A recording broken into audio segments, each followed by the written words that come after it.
Y'all smash that like button, gang. Salute to everybody in the building, man. Y'all know tomorrow my birthday, gang. I'm over here getting lit up. Y'all know tomorrow my birthday, gang. Salute to everybody in the building. That's tomorrow, though, gang. We'll worry about that tomorrow. Salute to everybody in the building, gang. We got some things to break down, man. Couple of things to break down, man. Let me see. Brandon Clark, man. You did shout out to Brandon Clark from the Memphis Grizzlies passed away today. Who's seen that, man? NBA player Brandon Clark died at age 28 and at 29 in LA today, man. Damn, shout out to my guy Brandon Clark, man. Yeah, they shout, yeah, man. You know what I mean? Yeah, real deal hooper, man. Damn, that's crazy. Say he died of an overdose. We gonna get there. We gonna go there. Also, who's seen that Boston shooter yesterday, man? Who's seen that shooting near Harvard University? That shit was crazy, fam. Nigga was out the car, fam, just going crazy with that yappa. Who's seen that shit, man? Man, I tell y'all, the world is coming to a goddamn. When I tell y'all the world to a goddamn man, hold on, let me do. I'm pulling up some videos right now. Got a couple more things I'm pulling up. Let me see. Hold on, gang. Hold on. Smash that like button. Smash that like button, man. Hold on, gang. Hold on. Smash that like button, gang. Yeah, it's a lot going on, man. A lot going on, man. Of course, shout out to the Spurs, man. Damn, the Spurs whooping them. Damn, hold on. Let's see. The Spurs whooping the shit out the Minnesota Timberwolves, man. Smash that like button, gang. Smash that like button, gang. Salute to everybody in the building, man. Light the gas up, man. Tomorrow, my birthday. We got some news to break down, y'all. Today, y'all, we got to go back to the Foolio murder trial where the penalty phase is still in progress. They're trying to see if they're going to give these guys either the death penalty or life without parole. And it was a crazy day in court. A lot of the suspects had their families come in. I know Isaiah Chance had his dad come in. Sean Gathray had his sister and his grandmother and, you know, character witnesses trying to prove to the jury that these guys still, you know, have a reason to be alive, man. They can still be productive citizens in jail, and you know what I mean? And they can still be great people, you know, living a life in prison for the rest of their damn life. They can be, you know, productive prisoners. Yeah, I mean, you could use these niggas for some hard labor, man. That's a damn shame, man. I said, God damn, the streets ain't worth shit, man. I hope these young niggas watching this shit, man. To see Sean Gathray break down in court again today, man. That shit it's real, man. It's not even funny for real. Yeah, for real, this shit not even funny, man. But it's real. Yeah, I mean, you got to think about how dumb these niggas was. All the niggas involved, not even just them, but the cats who was, you know, everybody involved in that whole Jacksonville gang war, the whole Julio, Foolio, ATK. All them niggas was dumb, man. Now look at these Queso, all them niggas, man. Look at these niggas, man. Sitting in court getting treated like slaves and shit. Should we put these niggas on the auction block, or should we just cut these niggas motherfucking foot off? I said, damn, bruh.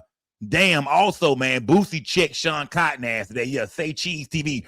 Boosie, Shawn Cotton been jumping into Boosie and Vlad TV beef, you know, but by just putting out different statements and, you know, speaking on how he feel about Boosie leaving that money on the table. And today, Boosie checked Shawn Cotton and said, hey, bitch ass nigga, stop playing with me. You mad at me and you speaking on me because I wouldn't do an interview for Say Cheese, bitch ass nigga. Yeah, just April 28th, you hit me up begging me to come on the show, or one of your people did, and we declined, my nigga. Yeah, we ignored you, then we declined.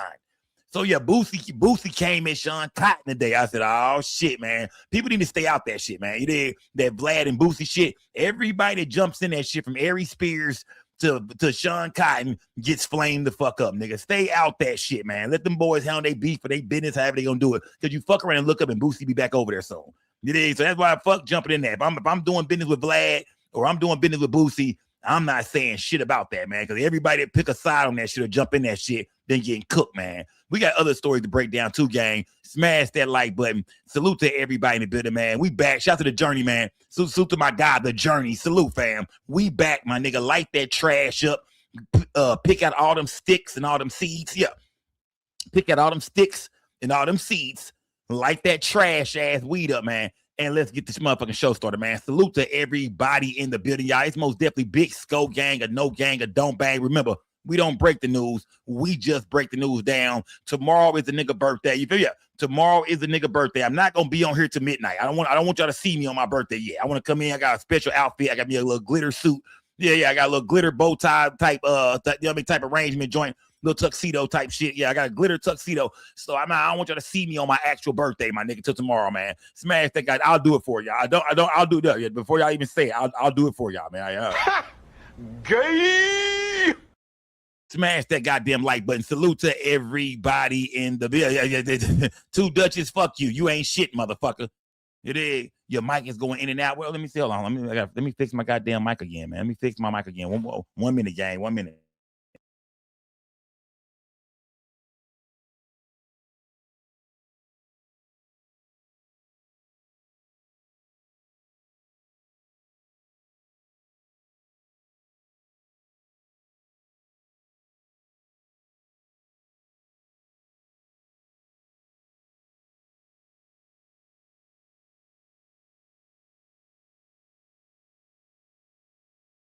Yeah. Salute to the real Stephanie G, man. Shout out to everybody donating to the platform, man. Salute to the real Stephanie G, man. Not the fake one. There's a couple fake ass Stephanie G's running around, but shout out to the real one, though. You feel me? Shout out to the real one. Shout out to the journey, man. Salute to everybody donating to the platform, man. Y'all put that gas in there, pull up that cheap ass E&J, that Pinnacle, that you know what I mean? The 211 Steel Reserves. Let's get the show started, man. Fire up some ice pipes. Let's crank this motherfucker up, gang. Salute to everybody in the building, gang. Salute, gang. I want to say all this real quick, y'all. Go, hey, gang, come on, man. Just in order to go with Big Cartel, y'all. Go to the website, gang. I got everything in every color, gang. We got everything in every single color, gang. Go show me some love, goddamn it. Trade personal gas, man, on the stove, gang. Trade. Gang. Yeah, y'all niggas talking about y'all big smoke in the chat, y'all big blood and shit. Well, why ain't you ain't got your trade yet, nigga? Why ain't you niggas ain't got your trade yet? Go to the website and shop with your voice. Just say no to scope. Look at the whole gang, man. Look at the whole gang. I see y'all good, man. Y'all, it's your boy Just Say No to Scope. We don't break the news. We just break the news down. It's most definitely Scope gang or no gang or don't bang. Hey, we're gonna stay real over here, man. Big Scope gang. Salute to everybody watching this video. Make sure y'all like the video, subscribe to the channel, hit the notification bell. I do live streams all the time. Go gang or no gang or don't bang. Salute to everybody in the video. Hold on.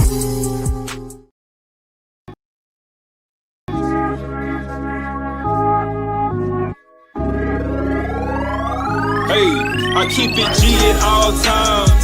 At all times, keep it G at all times. I ain't lying, keep it G, that's all I know. Hustling, flipping dope. Salute to a real G when you see us step in the I keep it G at all times. She with me at all times. All this money in this bitch, oh can't you see it's all mine? I ain't got no 9 to 5 when you with me, it's all crime. In Frisco bringing the bitches, what you see is all dime. In San Diego with 90 bricks, fly season all on my feet. Rest in peace, my nigga Guapi used to put us on plenty links. Rest in peace, my nigga Dre, he used to tell us go spend that shit. Go to LA, get some bees, make a box and it's in this shit. I've been flipping with Stony C, us niggas is getting rich. I'm feeling like Jake Prince, pull up in this step on shit. Clover G's is the mob, them the ones that I'm stepping with. Lil Flip put me on, so he the one who I'm repping with. I keep it G at all times. I keep it G at all time. At all time. Salute to everybody in the building, gang. Salute, gang. Salute to everybody in the building, man. Yeah, they salute, gang. Salute, man. Let me see. Yeah, salute to everybody in the building, gang. Salute, man. Salute to everybody in the building, gang. Salute. I see y'all in this business. It's not my birthday yet, gang. Don't start saying happy birthday, gang. It's not my birthday quite yet, gang. Don't do that to me. Don't try to turn me into an old nigga before it's that time. Y'all see I got my Minnesota Timberwolves hat on. You see I got the Timberwolves hat on. Yeah. Y'all see I got the Minnesota Timberwolves hat on. What's the score? 81 Minnesota, 93 San Antonio. Give me 1 second, gang. 1 second. Y'all already know how I'm living, gang. Come on, man. Y'all already know how I'm living, man. Y'all know I got my Spurs shit on. Come on, man. Y'all know I've been rocking with the Spurs since. That's always been my second team, man. The Spurs has always been my second team. You feel me? Shout out to the Spurs, man. Yeah. They've always been my second team. Smash that goddamn like button, man. Salute to everybody. Yeah. They've always been my second team. They always been my second favorite team, man. Smash that like button. Salute to everybody in the building, man. Let me see a 901 Humble. Salute, my guy. Shout out to 901 Humble, man. Salute, man. You niggas. Come on, man. Yeah. Yeah, smash that like button, gang. Salute to everybody in the building, man. Yeah, come on, man. Y'all know damn well I've been a Spurs fan since day one, nigga. Stop the bullshit, man. Yeah, stop the bullshit, man. Smash that like button, man. You worse than my partners. All right, man. All right, it is what it is. I mean, I already had this joint on, man. That was an AI skull y'all seen before, nigga. That was AI skull, man. Smash the like, but shout to 901 Humble, man. Salute, my nigga. Salute, fam. I got some stories I got to get into, gang. We got a couple stories to break down, man. We got some shit to get into, man. A couple of stories I didn't want to bring up. A couple of these stories I didn't want to put on the thumbnail or say nothing about it. We're just going to go into them because I ain't trying to piss nobody off, but it is what it is. I think y'all know exactly one of the stories I'm talking about. We're going to get into a little bit later on. I don't want to hear shit about it. It's the news right now. I don't, you know what I mean? Yeah, I don't want to hear shit about one of these stories. I got to cover today. Y'all want to hear shit about it. Let's go here real quick, gang. Let's go here real quick, man. The way Let's go here real quick. The woman who won who lost the Stephon Diggs trial. She said Stephon Diggs was slapped her and choked her. She lost her trial. It says she's still at it. Stephon Diggs, ex-chef / ex-girlfriend or bitch he was fucking on, posts subliminal messages directed at one of his children's mother while continuing to accuse him of abuse. The same person that abused you abused me. He belittled you. Hope one day you face the music. So we all know she's talking about Cardi B, right? You know what I mean? Remember, she wanted to go on that Miami trip with Cardi B, I believe, and all that shit. Yeah, I mean, I think in one of these videos she's talking about Cardi B, but this chick ain't gave up yet, man. She lost the trial. You know what I mean? This is a dude who she say he beat her up, and I'm not saying the nigga didn't beat the bitch up. I don't know. I'm not saying he didn't. I'm not saying just because a woman lose a trial don't mean that nigga didn't put hands and feet on her. I'm not saying that didn't happen, but she didn't do a good job at proving it, and they found a lot of lies and scandalous type, you know what I mean, inconsistencies and shit. So it made her look bad, and she lost the goddamn trial, man. But she's not giving up. She's still online talking her shit, and I guarantee this bitch got a book coming out soon. I guarantee the Surviving Stephon Diggs book is on the goddamn way. Trust me. The way he treated you when you were pregnant, the way he talked to you when you were pregnant, the way that the same people that has defended him in this know how he treated you while you were pregnant and how he was to you when you were pregnant will always be something I will never understand. The way he treated you in the delivery room, the way he treated you after the baby, the same person that abused you abused me. And our text messages show how he belittled you, how he spoke to you. I remember one particular night, and you know the night that I'm talking about. Wow. That night, it happened to you. These hoes ain't shit. That's not my story to tell.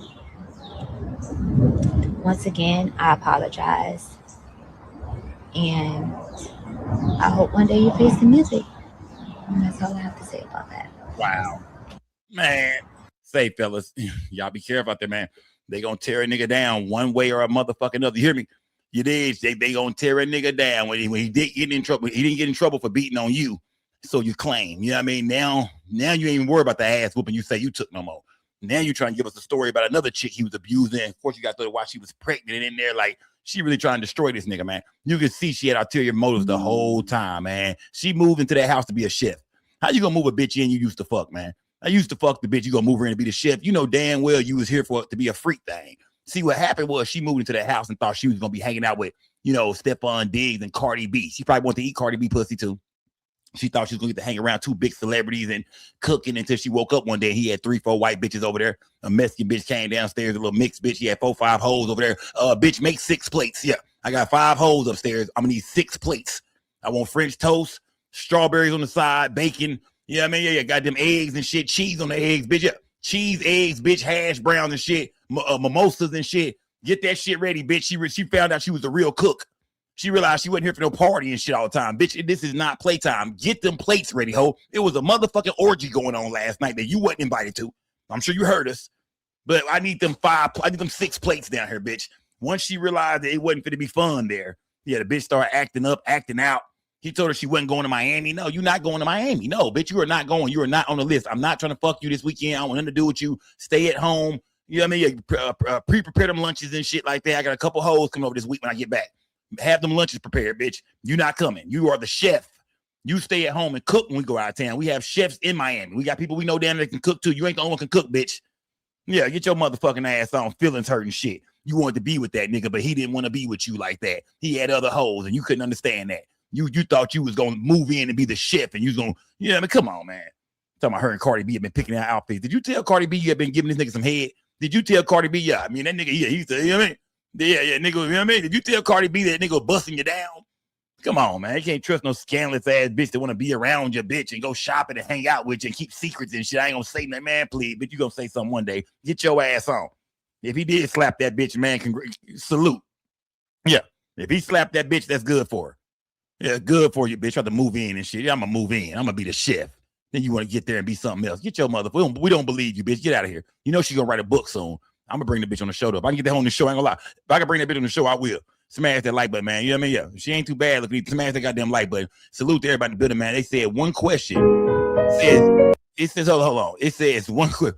I'm thinking it's some kind of sweet shit. It says, is she sitting or standing? What the hell's going on here? Oh, wow. Oh, okay. I see what's going on here now. Okay.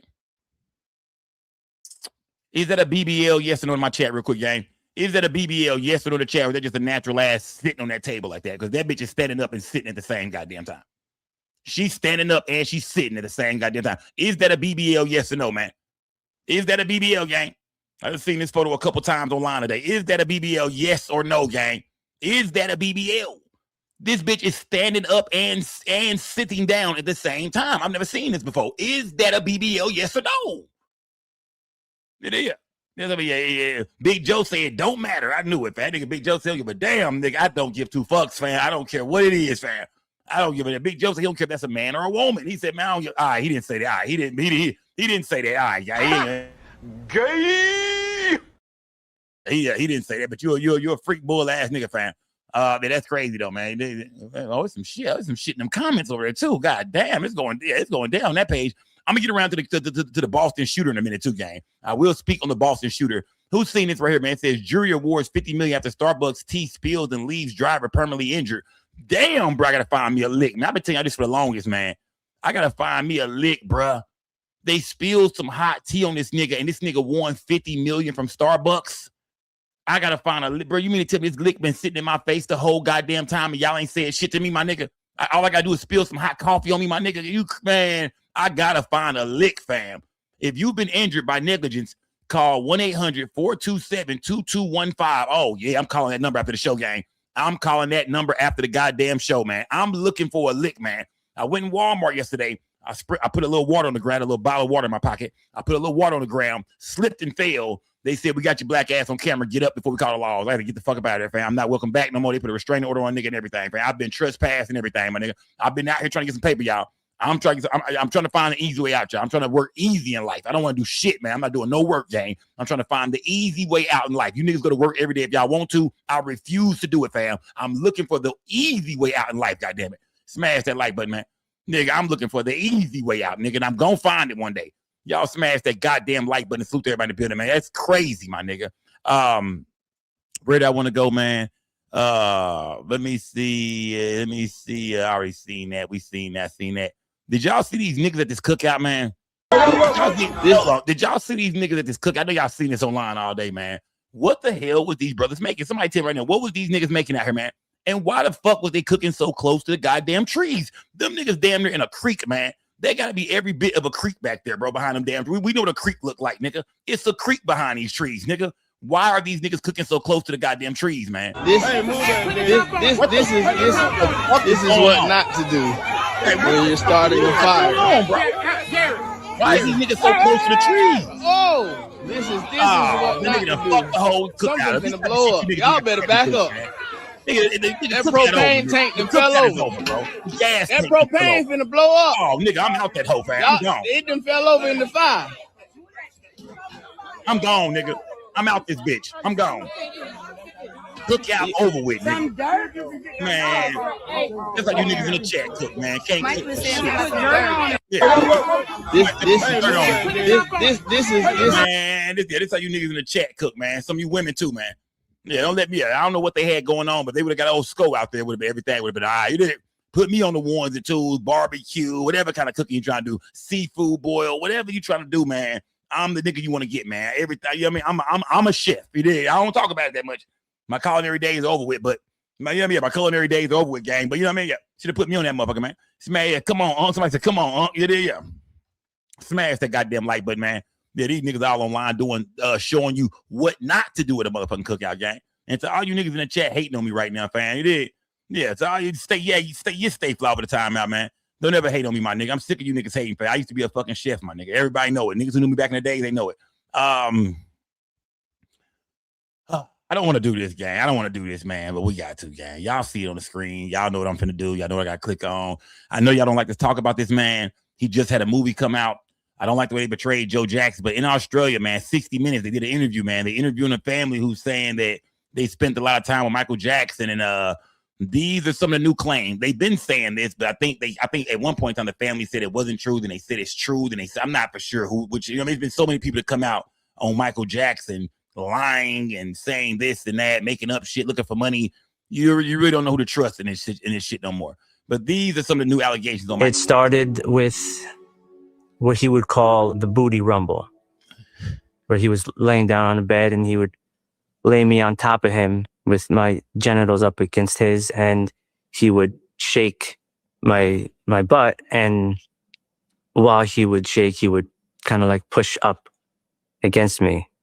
How old were you then? I was like 8 years old. And what was he saying to you to make this okay? Well, he would kind of say like, oh, like, isn't this fun? Did it feel good? Did you like it? This is okay. This is fun. He would do things like grab my butt and shake it and call it booty rumble and make me laugh. 5 years on, Jackson did the very same to Aldo, the youngest child in the Casio family. He was 7 when he was first abused by the singer. It was normal to be embraced and close because he framed it and disguised it as love, normal love. At the same time, there was the shopping sprees, there was the amusement park, there was the gifts, like all this stuff that was, so it's almost like they were tied together. The abuse was tied to all that good stuff. And then he would then masturbate me, and then it went into more, the like kissing, oral sex, and he would tell me that this was a special bond that we have, and tell me like, I'm only doing this with you, like I love you so much. Now he did many things to prove that to me. Some of the things he did was he would drink my urine and tell me that this is how much I love you. This is, and I'm maybe 12 years old at the time. Like I'm a child who's seeing this man do this, and I thought, oh, I guess he really does love me. It started with. Put a 1 in the chat if you believe Michael Jackson is guilty. Put a 2 in the chat if you believe Michael Jackson is innocent. You feel me? More allegations on Michael Jackson. Of course, Michael Jackson is dead and gone. None of this shit can ever be proven. Mike is dead and gone, man. But put a 1 in the chat if you believe he's guilty. Put a 2 in the chat if you think Mike is innocent, man. Put a 1 in the chat if Mike is guilty. Put a 2 in the chat if you think Mike is innocent. Because, I mean, there's so many people that come out making them lies about people, especially when it comes to money, man. When it comes to money. Yeah, when it comes to money, it's so many people that make up lies and shit and put dirt on people's name. It's hard to believe anybody. That's why it's like same thing with the Diddy story. It was so many people that came out, so many different people. I think Cassie was the only one that had a real story. And then there was so many other people that lined up trying to get some paper and shit, man. I'm not gonna lie to y'all. Do Michael Jackson look like a pedophile? Yes. I'm just looking at the nigga. Y'all know me, I'm not holding shit back, fam. If a nigga that look like Mike asked me, could my kids spend the night at his house? Fuck no, nigga. What the fuck is wrong with you, fam? Get your glitter glove wearing ass back over. No. But for some reason, Mike, he say he didn't have a childhood and all that shit. I don't buy none of that childhood shit, that Peter Pan shit. I don't buy none of that shit. But I'm not gonna say that he's guilty. I'm gonna say that, you shouldn't have had kids spend the night at your goddamn house, man. See, this is why Joe Jackson presence was so important. Y'all didn't understand that. Joe Jackson presence was so important because Joe wouldn't let no shit like this go down. Oh, yeah, Joe might have been telling Mike and the kids some bullshit his damn stuff about the business, but Mike, he wouldn't let no shit like this go down. Joe wouldn't let nobody get close to Mike. The minute Mike moved out of his parents' house and got Neverland Ranch, shit like this started happening, goddamn it. But everybody want to blame Joe Jackson. I'm telling you right now, Joe Jackson probably wasn't shit when it come to, when they got older and shit. He still wanted to be involved with the group and shit. Didn't want Mike to leave the group, wanted Mike to do the tours and this and that. Want to keep his other sons in the business. Through Mike and his fame, he helped get him. His father. It's like a nigga going to the NBA and your dad was the first one to put a ball in your hand. You don't give him his credit. Now, Joe Jackson is that nigga. But I'm telling you right now, man, this is why it was important for Michael Jackson to stay around his family. And Joe Jackson warned that nigga on that movie that the minute you get away from us, you can't trust nobody else. And that's what happened to Michael Jackson. He was around a bunch of yes men, a bunch of evil snakes, a bunch of people using him for money and fame. And he had that doctor over there giving him as much drugs as he want to. Didn't give a fuck about the nigga living or dying, just feeding him drugs. Anything Mike wanted to give it to him. Mike didn't take no from, Mike didn't take the word no from nobody, they say. Mike got what he wanted. He didn't get what he wanted from Joe Jackson, though. You feel me? See, y'all see how important it is in life to have somebody in your life to get on your fucking nerves. Somebody in your life that's always trying to tell you. Remember the movie? I don't know if y'all seen the Michael Jackson movie yet. Remember Michael Jackson got his nose done. He came home and looked at Joe, and Joe was like, what the fuck? Joe didn't even say shit. Joe was like, turn around. Mike turned around, shit. Nigga nose fucked up. He was breathing hard. Nigga nose all fucked up and bandaged up. Joe was looking like, Joe didn't say shit. Joe was like, all right. Joe knew some shit was going on. Joe knew some shit was going on in the game. Joe knew this nigga changing. The fame is getting to this nigga, man. This nigga's changing. Damn, my nigga, you all right. Next time Joe see him, a nigga was white than him. He was a whole white man, man. You know what I mean? All right, rest in peace to Joe Jackson, man. Yeah, this type of shit wouldn't have happened on Joe Jackson watch, man. Joe might not have been, he might have been a not shit dad at home who get on everybody's nerves. But he loved their ass, man. And you see what happened to Michael Jackson when he got out the house and got around other people, man. So when I see the movie, I be thinking, man, you thought life was bad with Joe until you got out there and seen how the real world will do your ass, man. And the man is dead and gone, the greatest performer of all time. Nobody will ever catch him.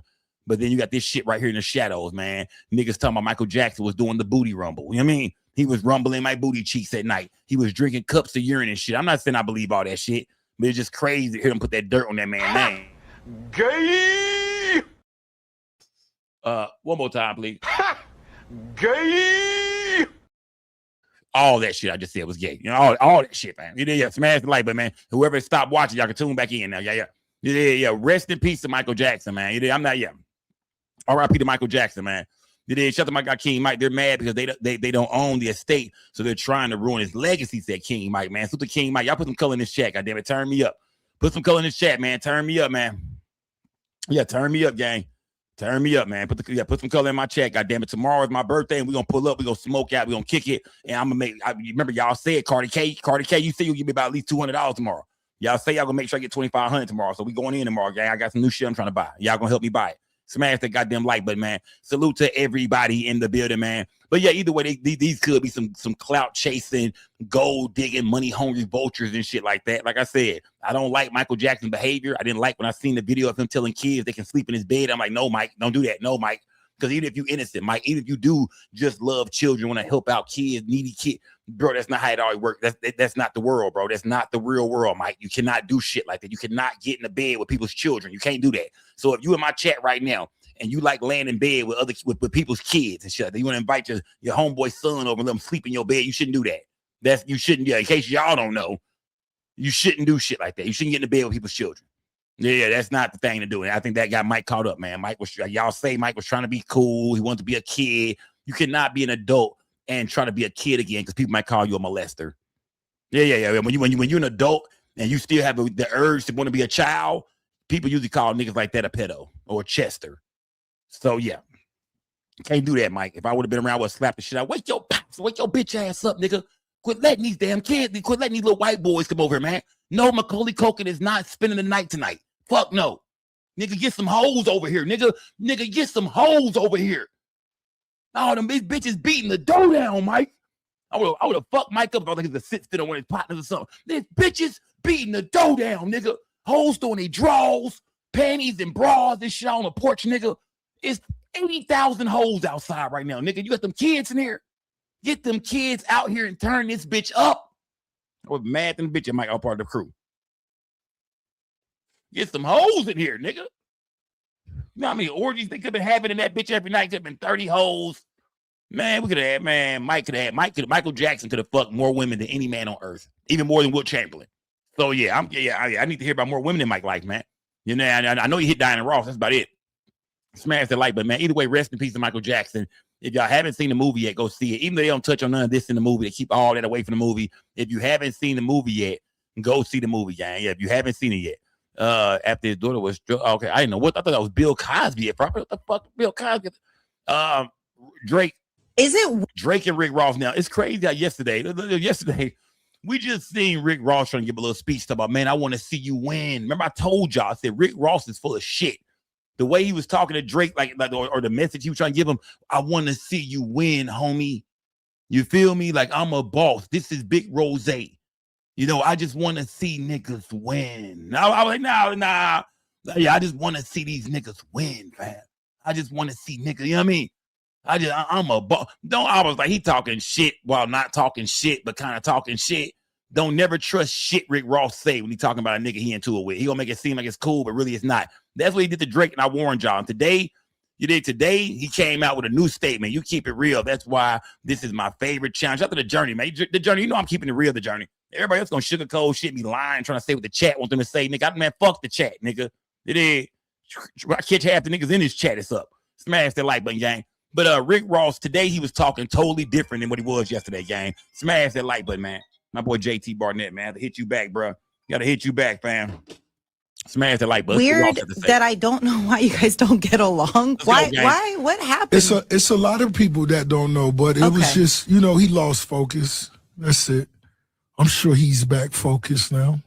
You did say that you don't want him to lose. Like you just said that. Yeah, and when I said that, it's so many conversations that go on, you know, off camera where I feel like people would love for me to say I hate this nigga forever. Nah, homie, it ain't that. You know what I mean? When somebody step out of line and you gotta, you know, chastise them or give them a spanking, that's what you do. But is it one of those things where there's a conspiracy? Hell no. Don't nobody fear Drake album release. Nobody. Is it weird that I don't know why you guys don't get along? Why? What happened? It's a lot of people that now you just said nobody fears Drake's album release. What I tell you, gang, you cannot trust this nigga Rose, man. You hear me?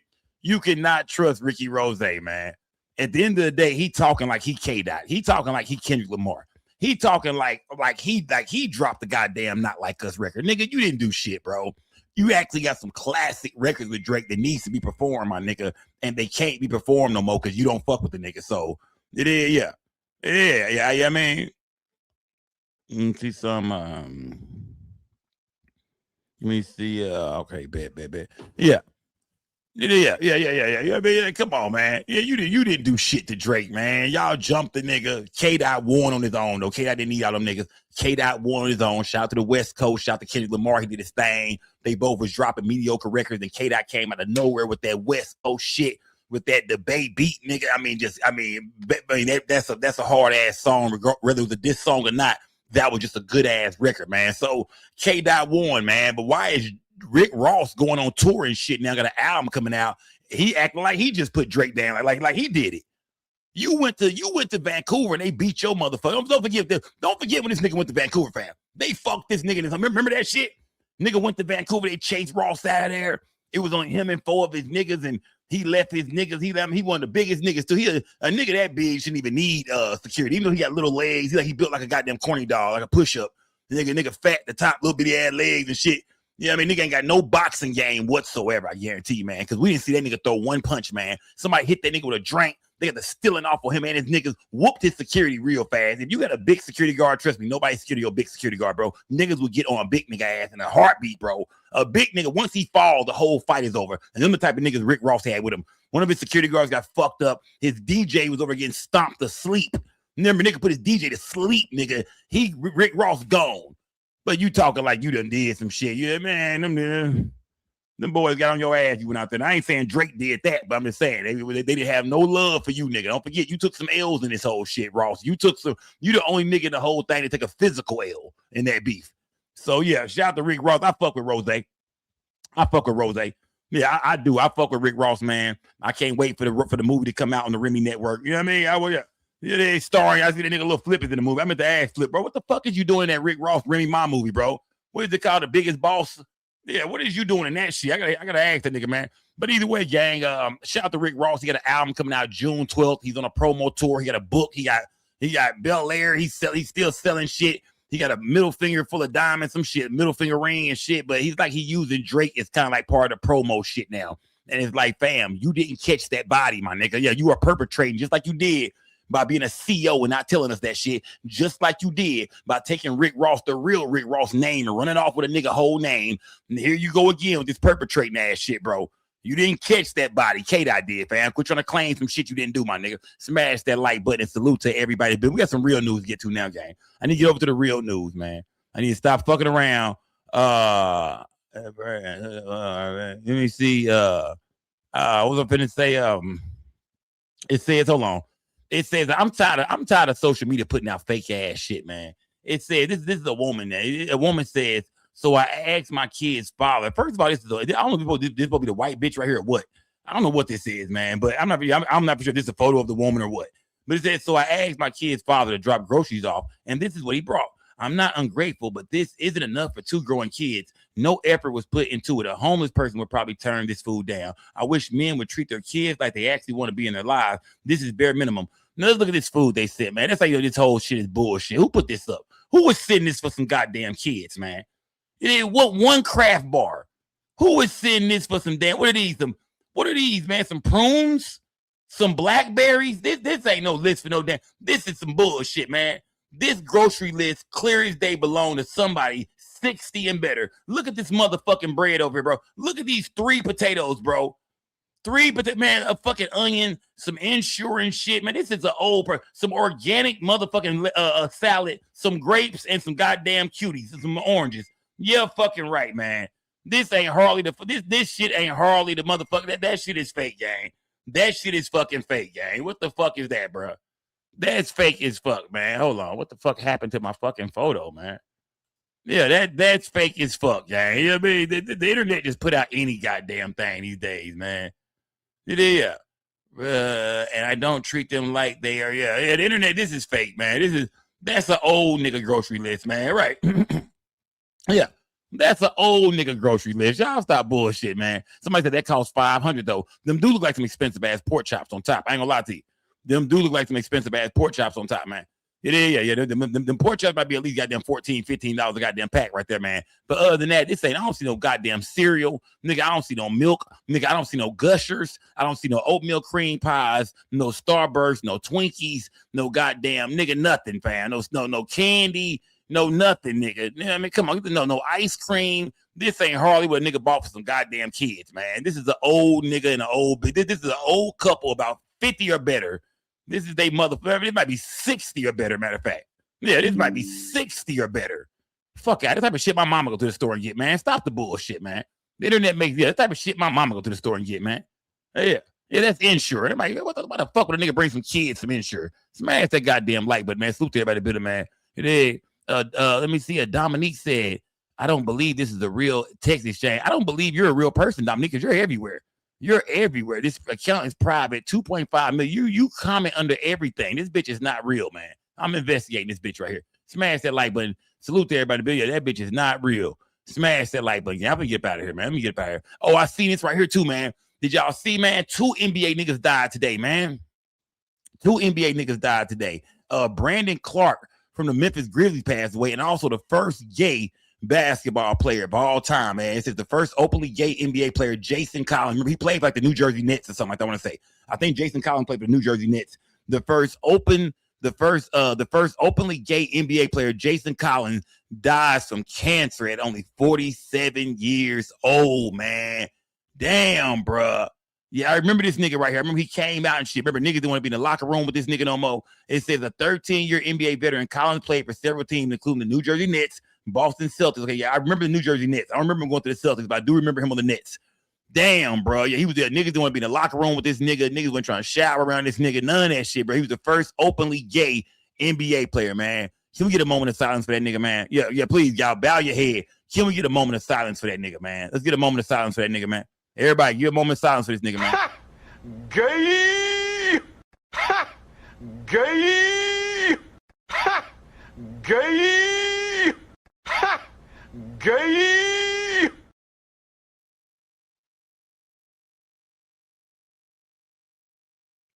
All right, we back. All right, we back, man. Yeah. That's fucked up, bro. You know what I mean? Jason Collins, man. I think on NBA Live or 2K, this nigga was like a 77 rank, man. This nigga wasn't shit on the video game, man. Yeah. There's one thing I do remember about that nigga, man. This nigga wasn't shit on the video game, man. But rest in peace to him, man. I'm not bullshitting, gang. Rest in peace to this nigga, man. Yeah, y'all niggas tripping, bro. That was what he stood for, bro. This nigga was down with the LGBTQ community, and he most definitely wanted other players to be able to come out and live their life and be able to, be who they want to be, man. So when I hit the gay button, I'm not making fun of that nigga. I'm just letting it be known that he was letting it be known that that's who he was, and he wasn't hiding from nobody, and that's the life he lived, and he was proud of being gay. He didn't give a damn, man. So yeah, y'all tripping, man. Y'all tripping, man. You did. Y'all are fucking tripping, man. Smash, get this shit off my screen, man. Smash that goddamn like button, man. Yeah. Smash that like button. It's my birthday tomorrow, gang. You did. It is my birthday tomorrow, gang. Yeah, tomorrow is my birthday. How many people know how old I'm gonna be? Do anybody know how old I'm gonna be tomorrow? I'm an old man, bro. I'm probably gonna get cane tomorrow. I think I'm gonna give me a goddamn cane tomorrow, man. I think tomorrow, something gotta check. I gotta do something different tomorrow, man. I gotta do something different tomorrow, man. You did. I gotta start wearing like some penny loafers or something, man. I gotta start wearing shoes with no shoestrings and shit, man. Yeah. I gotta start, yeah. For sure, I gotta start pulling my pants all the way up to my belly button, man. I gotta have my belt sitting right on my belly button, man. I gotta start doing old nigga shit, man. It's about time, bro. It's about time, man. Somebody said 44, 43, 56. Damn, Troy, don't do me like that, bro. Troy talking about 89. Shona said 57. Okay, all right. 44, Mr. Clean Anthony. Okay. Everybody, I see a lot of 44s in the chat, gang. Yeah. 57, 59. Nikki 901 said 43. Jason said 41. 716 Deuce said 35. Salute, my nigga. Chan said 48. 42, 66. Rod Davis, get Rod Davis bitch ass a timeout, man. Yeah. KWP said 52. All right, man. It is what it is, man. Yeah. It is what it is, man. Don't even worry. Yeah. It is what it is. I'm gonna be full trap. I'm gonna be 43 years old, man. I'm gonna be 43, man. I'm gonna be 43 years old, man. Why is everybody blowing my goddamn phone up, man? Why is everybody blowing my goddamn phone up, man? God damn. Let me see. Man, I'll be 43 tomorrow, gang. See, I'm becoming an old nigga. I am officially an OG. Any one of these young niggas say anything to me out of line, I'm slapping the shit out of a young nigga, man. Then that goes for you niggas in your 30s now, too, fam. I'm 43. Yeah, you niggas in your 40s, fam. Watch how y'all talk to me, my nigga. Yeah, watch how y'all talk to me, fam. Yeah. If you in your 30s, my nigga, watch how you talk to me, fam. You really a young nigga to me, fam. Yeah, you really a young nigga, fam. If you in your 30s, fam, I will slap the dog shit out of you, young nigga. Get your motherfucking ass on. I'm really an OG now. Smash that like, but yeah. I'm really an OG, gang. I'm feeling like an OG, man. I'm feeling like an OG. My kids are grown and shit, man. I'm really an OG now, gang. Now, I'm not a grandfather yet. Shout out to my kids, man. Shout out to my kids, man. Yeah. Shout out to my kids, man. I'm not a grandfather. I think my kids are going to let me make it to at least 47, 46. You know what I mean? I think I got at least 3-4 more years of this not being a grandfather shit, man. I'm cool with it, man. I'm trying to be. I'm cool. I'm not trying to be pawpaw yet. I know my pawpaw days are coming, but I'm not trying to be pawpaw yet, nigga. I still got some kicking it to do, nigga.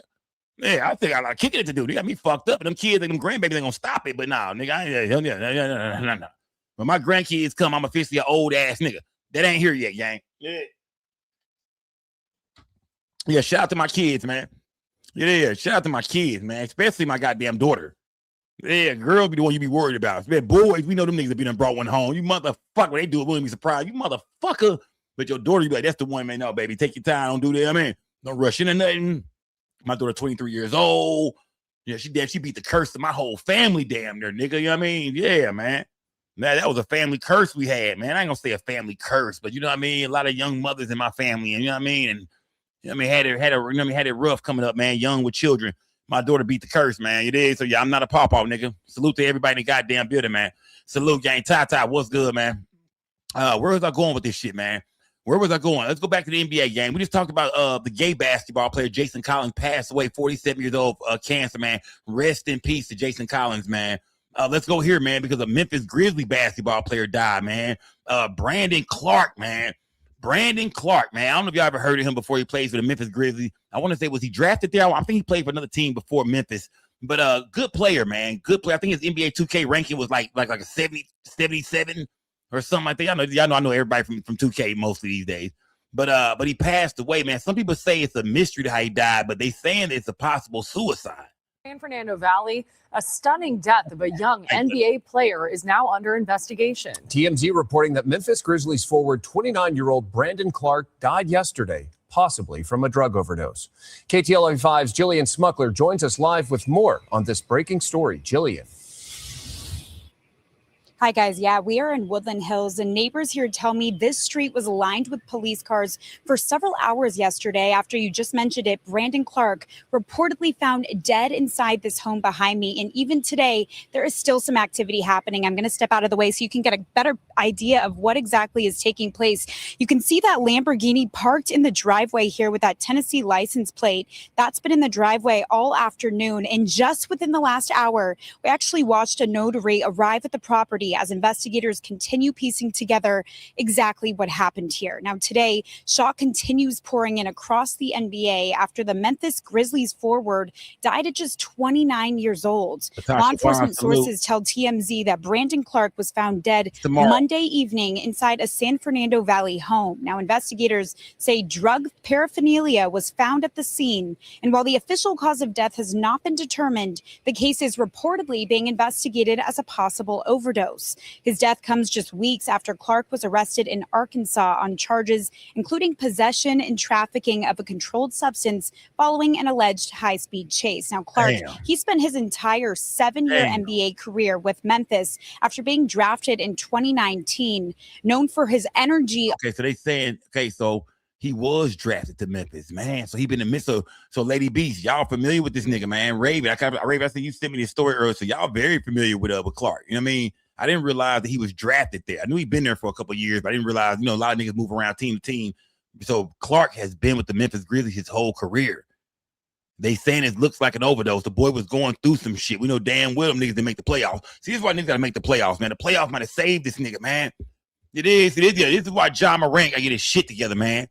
They did, but they didn't got rid of who did they just get rid of over? They got rid of Jackson over there. They got rid of a few niggas in Memphis. Memphis ain't shit no more. I'm talking about the Grizzlies, not the city. The Grizzlies ain't shit no more. This is why niggas should be in the goddamn playoffs. The playoffs will save a nigga life, man. These Grizzlies should be with the Minnesota Timberwolves. It's like playing them goddamn Spurs, man. But instead, they team was didn't make the playoffs. And niggas got time on their hands, man. Yeah. Yeah, they got rid of Desmond Bain. Yeah, they also got rid of Desmond Bain. They got rid of Jackson. They got rid of a few niggas, man. It is, yeah. Oh, okay, Kelly. Get Kelly Dre the time out, man. I ain't trying to hear that shit, man. Shout out to Natasha Vaughn, man. I thought it was your birthday today. So now Natasha Vaughn, it's my birthday tomorrow, gang. Tomorrow is my birthday, man. But that don't stop y'all from going crazy, man. Shout out to Chrissy Love. Happy early birthday, Sco. Here's a gram on me. Oh, she know I like to smoke that Zaz. Now, if you say a gram, you just sent me a 50. She talking about that goddamn Zaz. I'm talking about that California Zaz. I'm talking about that shit. She talking about a gram for 50? Oh, man. Yeah. That's like some coke. I see what you're trying to say. Hold on. Here's a gram on me. Hold on. $50. Here go a gram. I see what you're trying to say. Nigga, snow coke. She talking about a gram. I just realized something, Chrissy. You gave me $50. I'm gonna go a gram. You ain't talking about no damn weed. You talking about some cocaine. That's coke prices, man. Them coke numbers, man. I had to put 2 and 2 together. Like, hold up, $50 a gram. Oh, you talking about that unstepped on? You talking about that Walter White? You talking about that Christina Aguilera, that Britney Spears, that Punky Brewster? Oh, okay, yeah. I was like $50 for a gram. Oh, okay. Oh, that's crazy. That's straight raw, that uncut, nigga. Man, that white horse, Raven. Salute to Chrissy Love, man. Salute to Chrissy Love. She said early happy birthday, Sco, man. But this is a sad situation, man. NFL NBA player Brandon Clark dies at age 29. Do y'all believe this was a suicide, man? Or not even I'm not going to say that. I can't use that word. Do y'all think this was the overdose? Because an overdose is not, a buicide. That's not a buicide. You know what I mean? An overdose. Just because a nigga overdosed don't mean a nigga wanted to. It is plenty of niggas in the middle of overdose and they realize, damn, I just fucked up. Just because a nigga overdose don't mean a nigga wanted to die. So I hope online and TMZ are not spreading rumors about Brandon Clark, making it seem as if he did this on purpose. I don't think a nigga did this on purpose. This could have been a nigga just trying to get high. on the court and his personality off of it, he averaged just over 10 points and 5 rebounds across more than 300 career games, and also earned NBA All-Rookie honors in 2020. Now, Brandon's agency, Priority Sports, they released a statement on his passing saying, quote, "We are all beyond devastated by the passing of Brandon Clark. He was so loved by all of us here and everyone whose life he touched. He was the gentlest soul who was the first to be there for all of his friends and his family," end quote. And tonight, the LA County coroner is expected to conduct an autopsy to determine exactly how Clark died. But again, just 29 years old. A lot of questions remain this hour. But coming up in our next hour, you're actually going to hear from a reporter who covered Clark both in his college and NBA career. And we'll have more on his life and his legacy coming up at 4 o'clock. But rest in peace, man. That's sad, bro. That's sad, man. Rest in peace, man. You dig? That's why being rich and having all that money ain't always everything. You hear me? That's why being rich and having all that money ain't always everything, because then you can afford, you know what I mean, the shit that'll take you out the game, man. That fentanyl.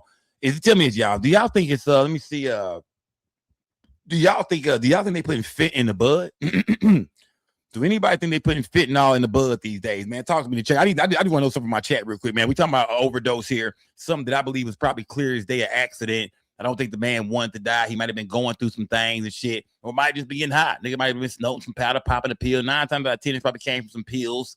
You know what I mean? Probably came from some pills, but yeah. Who think they putting fent in the weed, man? Do y'all think so? Toya said in the carts, yes. You know what I mean? To all you cart smoking motherfuckers. Do y'all think they putting fentanyl in this bud, man? I think I take some fentanyl in this shit right here. I ain't gonna lie to you.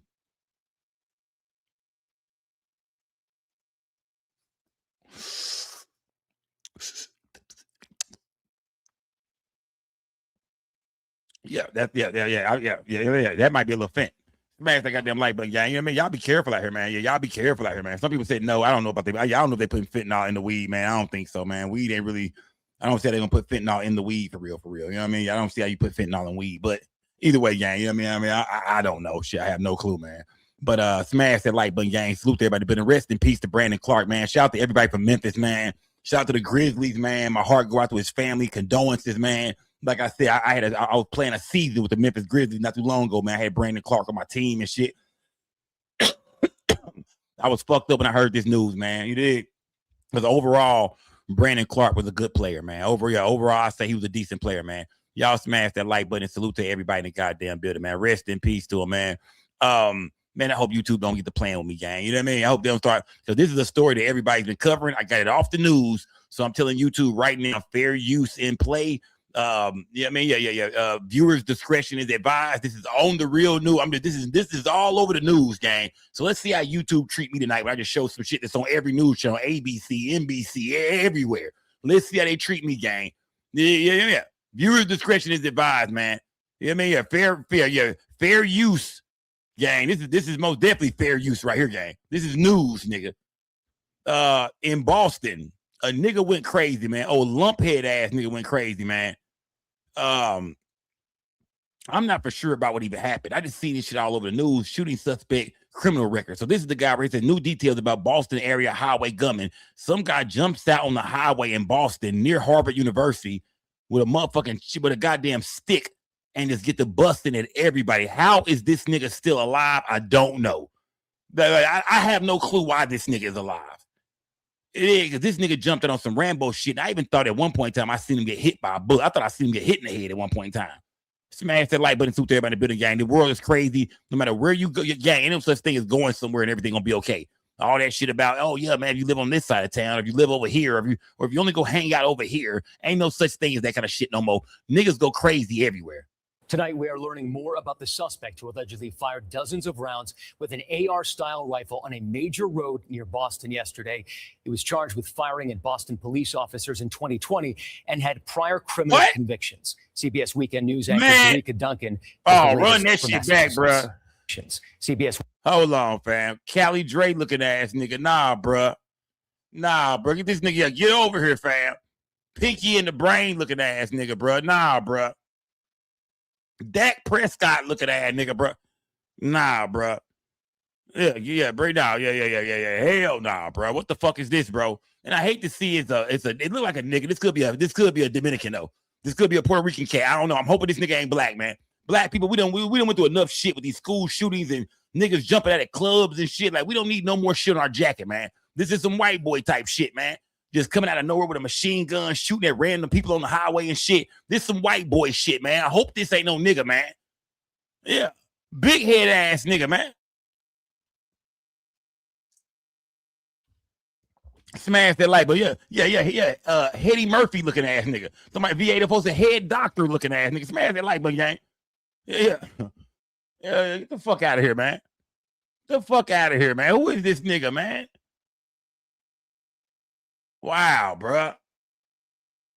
Nick Van Axel looking ass. There we go. I'm just waiting for the chat. I'm just watching my chat right now, man.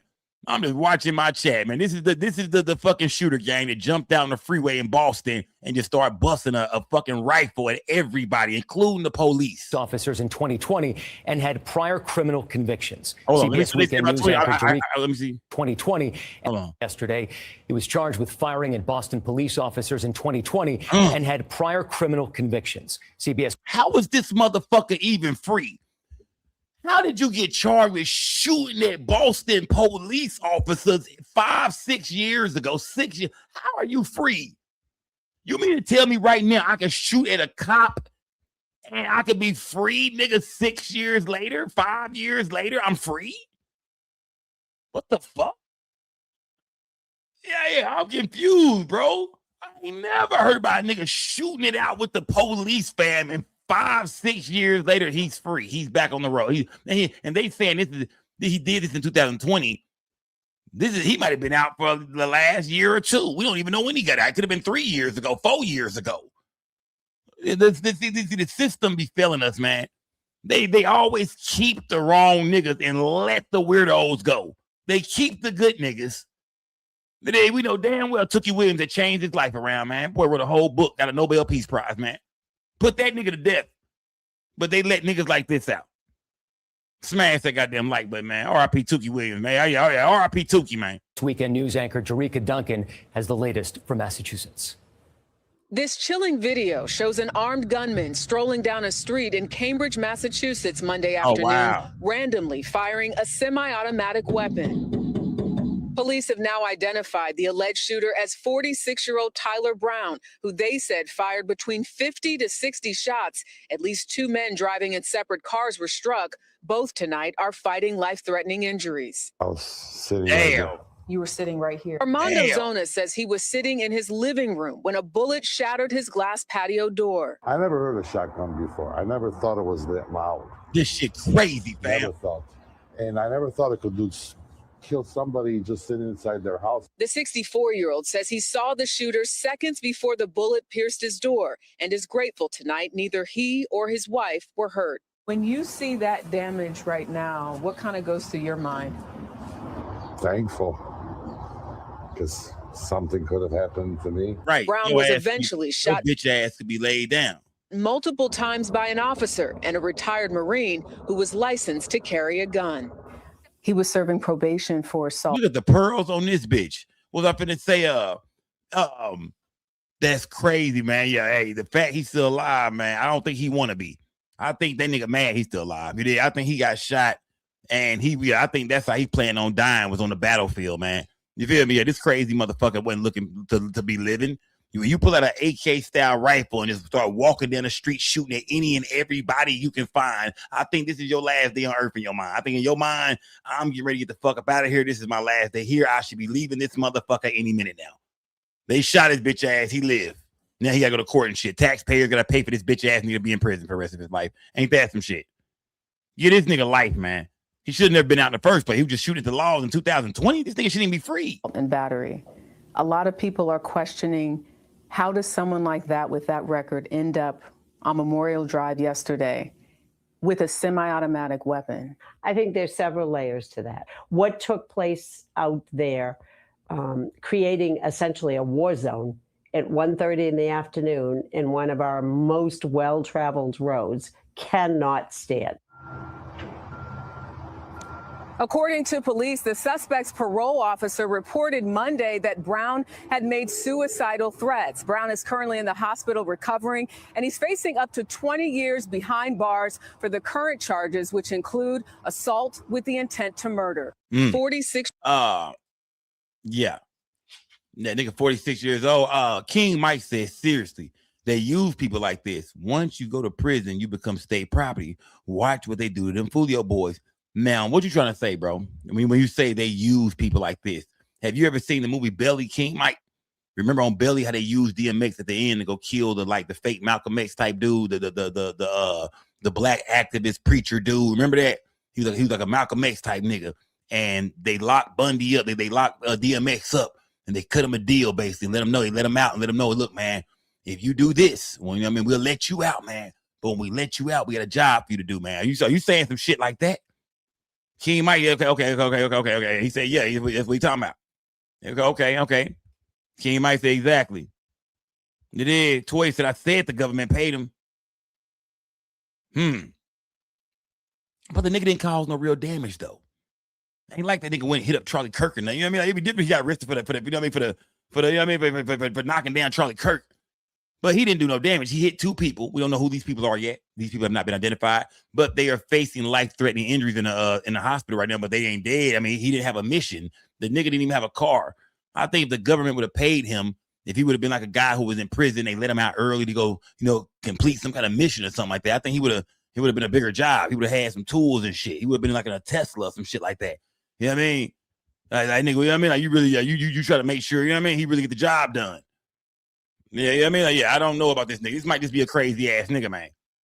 Yeah, this might just be a crazy. And on top of that, he's still alive too. If he was working for the government, it would have been, man, it would have put a hole in that nigga head if they caught him.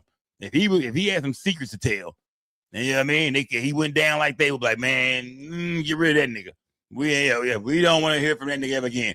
Remember in Dallas, y'all, when JFK got killed in Dallas, man? Did they remember Jack Ruby? Shout out to the Campesi's.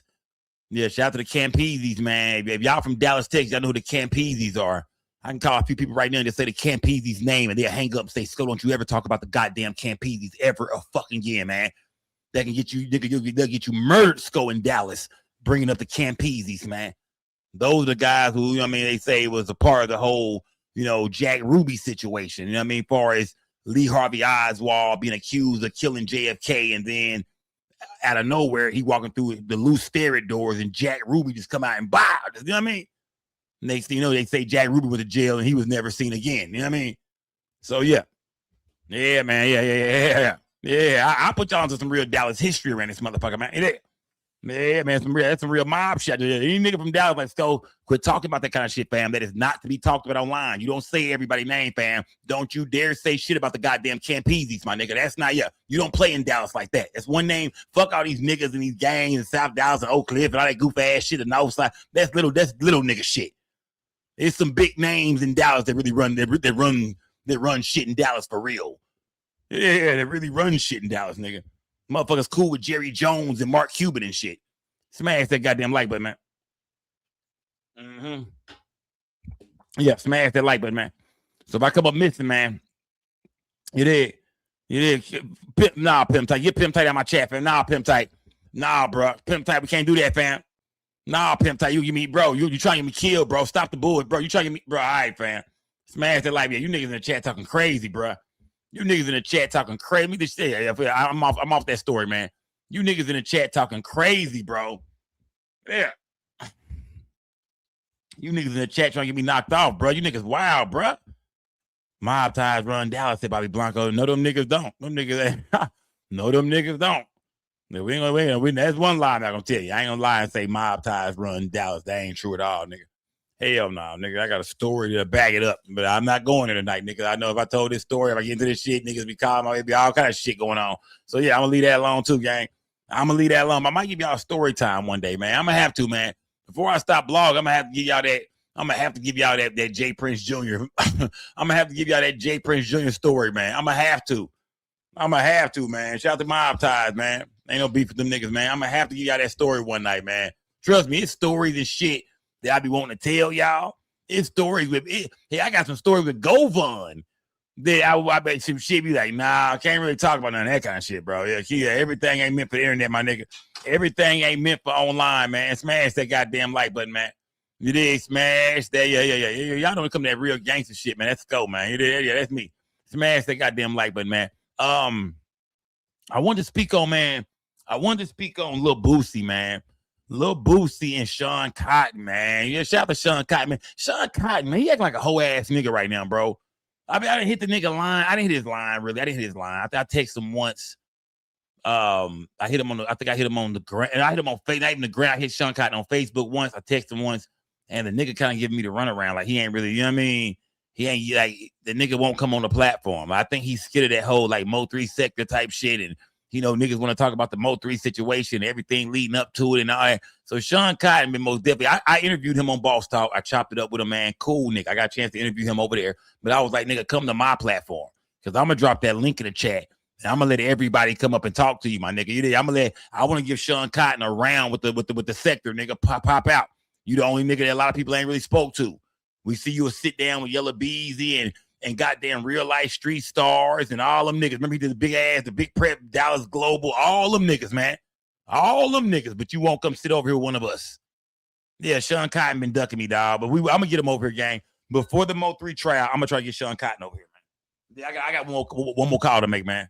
I just dropped my goddamn lighter, man. Smash that like, but man, salute to everybody that been in the game. But Shawn Cotton, man, he came out and he spoke on the whole Vlad and Lil Boosie situation, which I don't think he should have spoke on it for real.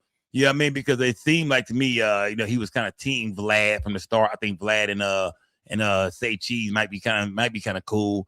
But either way, he kind of jumped in the business and was speaking on how Boosie left a lot of money on the table. And at the end, Vlad TV is the winner. Vlad TV is playing the long game. Vlad TV is getting his money at the end while he's throwing these niggas crumbs. But Boosie not fucking with Vlad is a big mistake for Boosie. You did. He feel like you gonna need Vlad eventually, man. What you was doing on Vlad was dope. Now Vlad don't need you no more because now that he got this situation with you, he can just ask everybody else about this and interview other niggas. He done brought Charleston White back. He doing this and that. You know, you not fucking with Vlad is the L, Boosie. Vlad took the W. That's what Shawn Cotton is saying. Boosie heard him loud and clear, and Boosie kind of checked that nigga and let it be known. You just mad because I won't do an interview on Say Cheese TV. Now, why I say Vlad won. Vlad is doing interviews on his own platform about the situation. I think one of the joints did 800 to 1 million views. Y'all go check it for me. But it went crazy. I think it was, I don't know if it was 1090 Jake. He had academics ask him about him. Whack 100. Then he just interviewed 6ix9ine about the situation. That shit did 300,000 in a day. I know what them numbers. I know how them numbers feel. Yeah. And then he's bringing Charleston White back. Charleston White, he's going to talk about Boosie some more. This Vlad and Boosie situation got so big to where Vlad can mention it to any guest over the next year, and it's going to make profit. Do y'all believe that's why Vlad wins? Because but Shawn Cotton said Vlad wins. You know, Boosie didn't want to come on the show.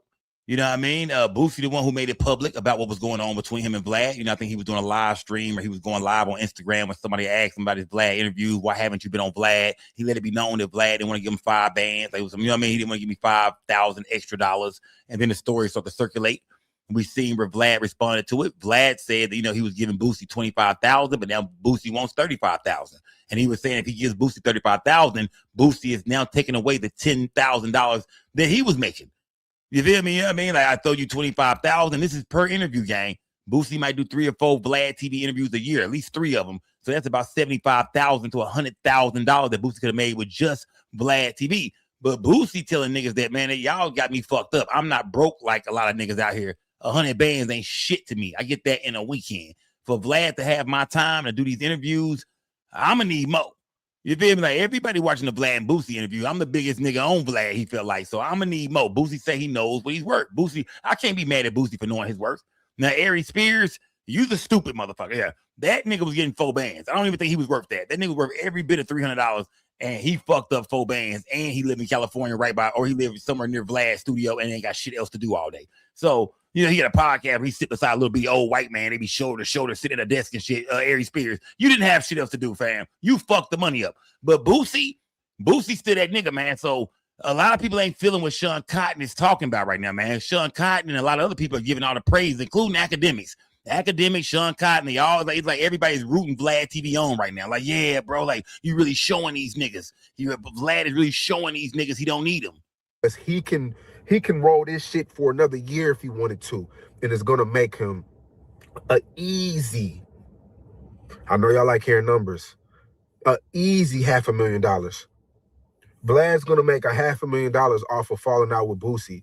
Instead of paying him 25 in appearance, he's gonna make an easy $500,000 just by talking about the Boosie and the Boosie shit and added to the Aries Spears shit.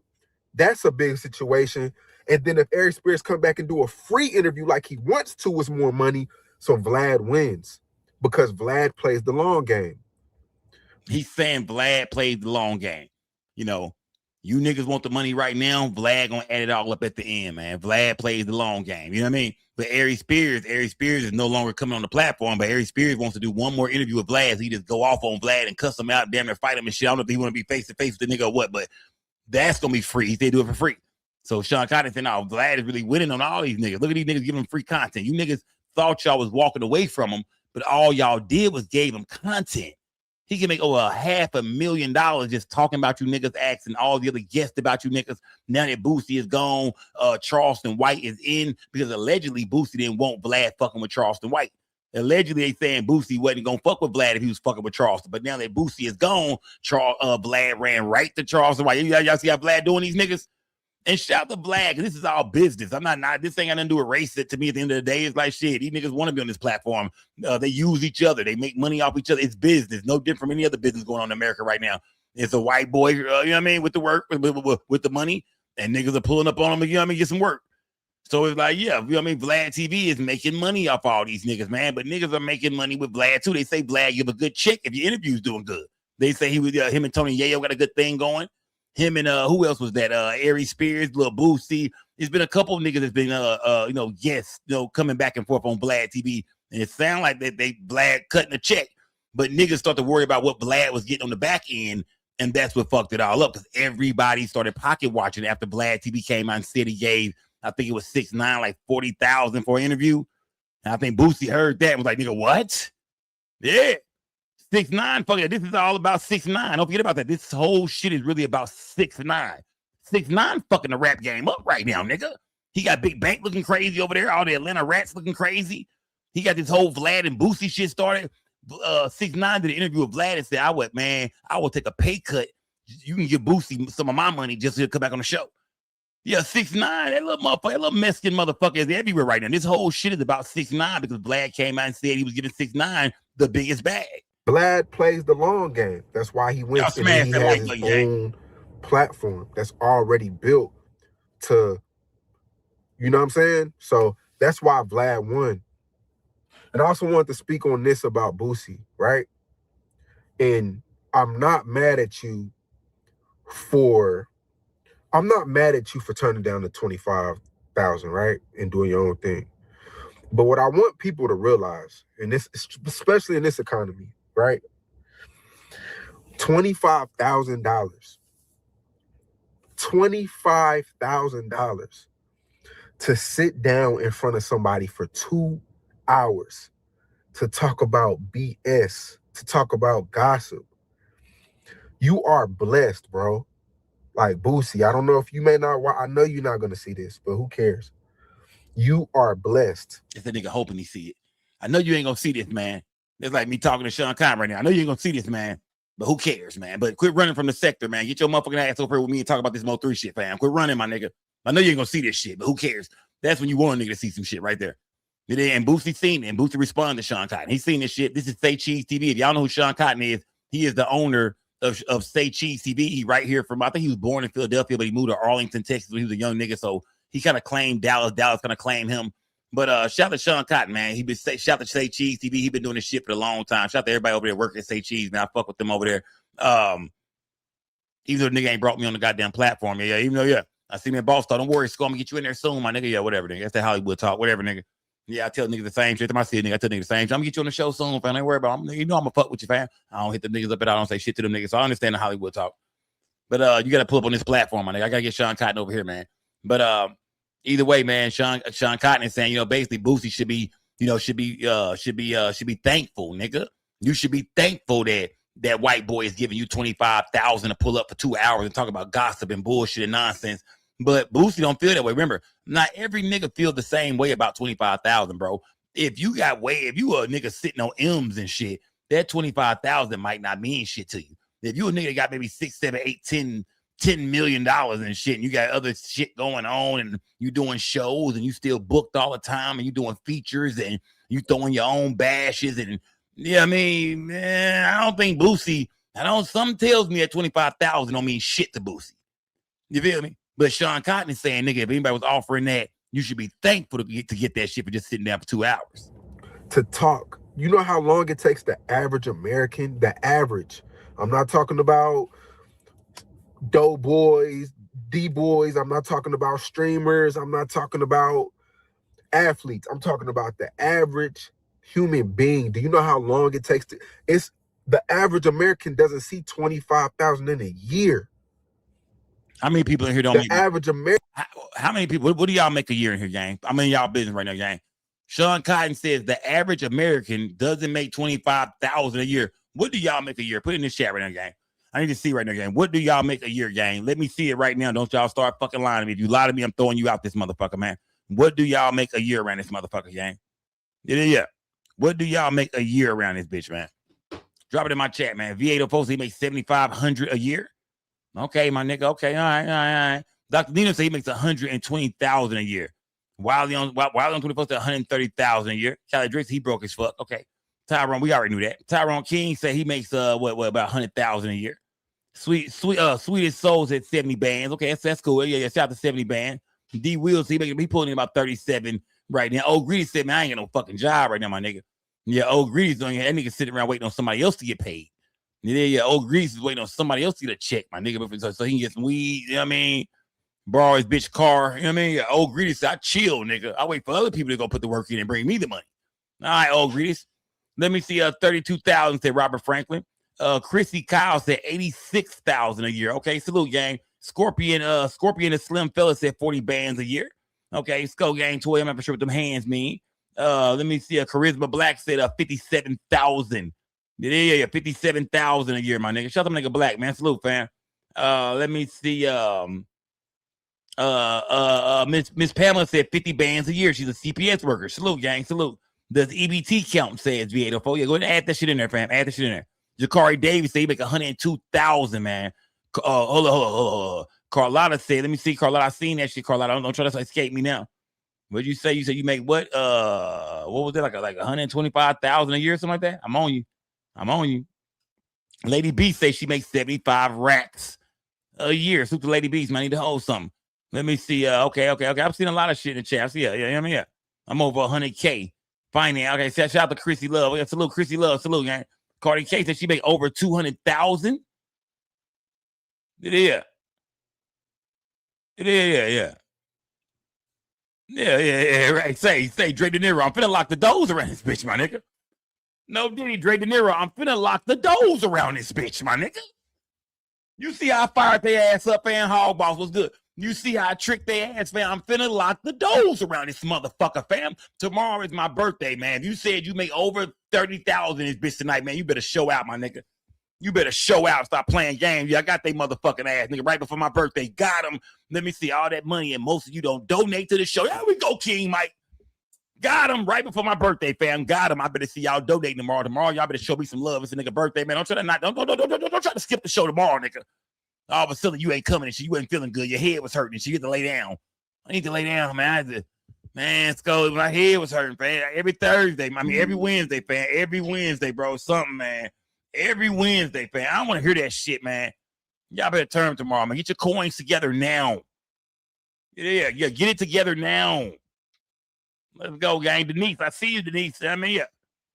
And let me put this nigga on blast real quick. Quasar, what is your name, Quasar? What is your name, bro? This is motherfucking Sean Williams the whole time, bro. This is Shawn, bro. What the fuck? Just put your fucking name back on there, bro. This is Shawn Williams, political argument. This is you, right, bro? This is Shawn Williams the whole goddamn time, bro. Say your fucking name. Could try to be two characters in the goddamn chat, bro. The Journey, what's good, gang? The Journey, what's good, gang? Salute. This nigga been trying to, bro, let everybody know it's you, bro. I know, yeah, bro. I've been saying that name the whole time. Why you just didn't say Sco? It's me, Shawn Williams, fam. Fuck out of here. That's Shawn. Change your name, bro. God damn, bro. Shout out to my nigga Shawn Williams, man. It is. Hold on, Ty. I'm broke. I'm broke, baby. In my Meech voice. Nah, I want to hear that shit, Ty. Yeah, you ain't now. You got a wrench beside your name. You ain't broke at all. You better stop fucking around, gang. Don't tell me that. Don't you tell me no shit like that, gang. You know what I mean? I like to think about you like, you know what I mean? I see Tata, like, nah, Tata getting some, she getting some paper. Yeah, I mean, keep Tata around. She get some money. Yeah, you better quit bullshitting, Tata. You got some paper. Don't be bullshit, Tata. Get to it, baby. Get to it. Stop fucking around. Get to it. Yeah, you need to hit my mitt tomorrow for sure. Yeah. You need to hit my mitt tomorrow, Tata. You need to talk, Tata. But you need to hit my mitt tomorrow for sure. For sure, out of everybody here, you need to hit my mitt tomorrow for sure. Yeah. Smash that goddamn like button. Smash that like button, man. Hey, for real. Hey, sometimes you gotta check on some of them. Like, nah, nigga, hold on. Yeah, I need to see a cash app in your motherfucking ass, man. Smash that like button, gang. Salute to everybody in the building, gang. This is Shawn Cotton speaking on Lil Boosie, man. I don't know if Shawn Cotton was trying to get a response out of Boosie or what, but it seemed like, it came up kind of disrespectful because academics did the same shit, you know. And it seemed like the bloggers are sticking together because Vlad TV is like a blogger, an interviewer, a podcast. And it seemed like they all sticking together. And that's the whole thing right now. It's kind of like entertainers versus bloggers right now, because back in the day when I first started blogging back in 2020, you did 21, you know, everybody treated the bloggers and the interviewers like they didn't need us. Like, you niggas need us. You know what I mean? Like, what y'all gonna do? Y'all gonna pay for these interviews? Y'all gonna do this, do that, promote my shit, play my video? They used to treat us like we needed them. Now the shit that kind of reversed, and some people feel like, nah, now the rappers need the bloggers, the interviewers, the podcasts, the streamers. Now they need y'all. Y'all are the new rappers, nigga. Y'all the shit now. Y'all niggas, y'all the lit ones. Yeah, I'm more lit than any of these Dallas niggas. I'm probably the most lit nigga in Dallas for sure, fam. The rest of these niggas that came and gone and had music, all the rappers, y'all. Nigga, please, nigga, I'm more lit, nigga. I'm the littest shit in Dallas. I've been relevant for 5-6 years now, nigga. Ain't no rapper in Dallas ever been relevant for 6 years. So I think I might be the king of Dallas. Yeah, I didn't even think about that shit, man. I might be the king of Dallas. I never thought about that, man. 6 years straight, I might be the king of Dallas, man. Yeah, I done made more money in the entertainment game probably than any of these niggas now that I think about it. Yeah, I might be. I mean, and I'm still pushing an 08 Camry. Yeah. So I might just be the king, man. Smash that goddamn. I might just be the king, nigga. Smash that light button. Right? These niggas pump faking, man. Any niggas ain't outside. If you're not outside, you can't be the king if you're not outside. If you don't go outside and shake hands and meet the people, you can't be the king. Little Greg. Smash that goddamn light button, man. Back to Shawn Cotton, though. Shawn Cotton has been dodging me, though. He won't come on the platform. He been running from me. I'm going to get him over here soon, gang. We will talk about that Mo3 shit for sure with Shawn Cotton and other things.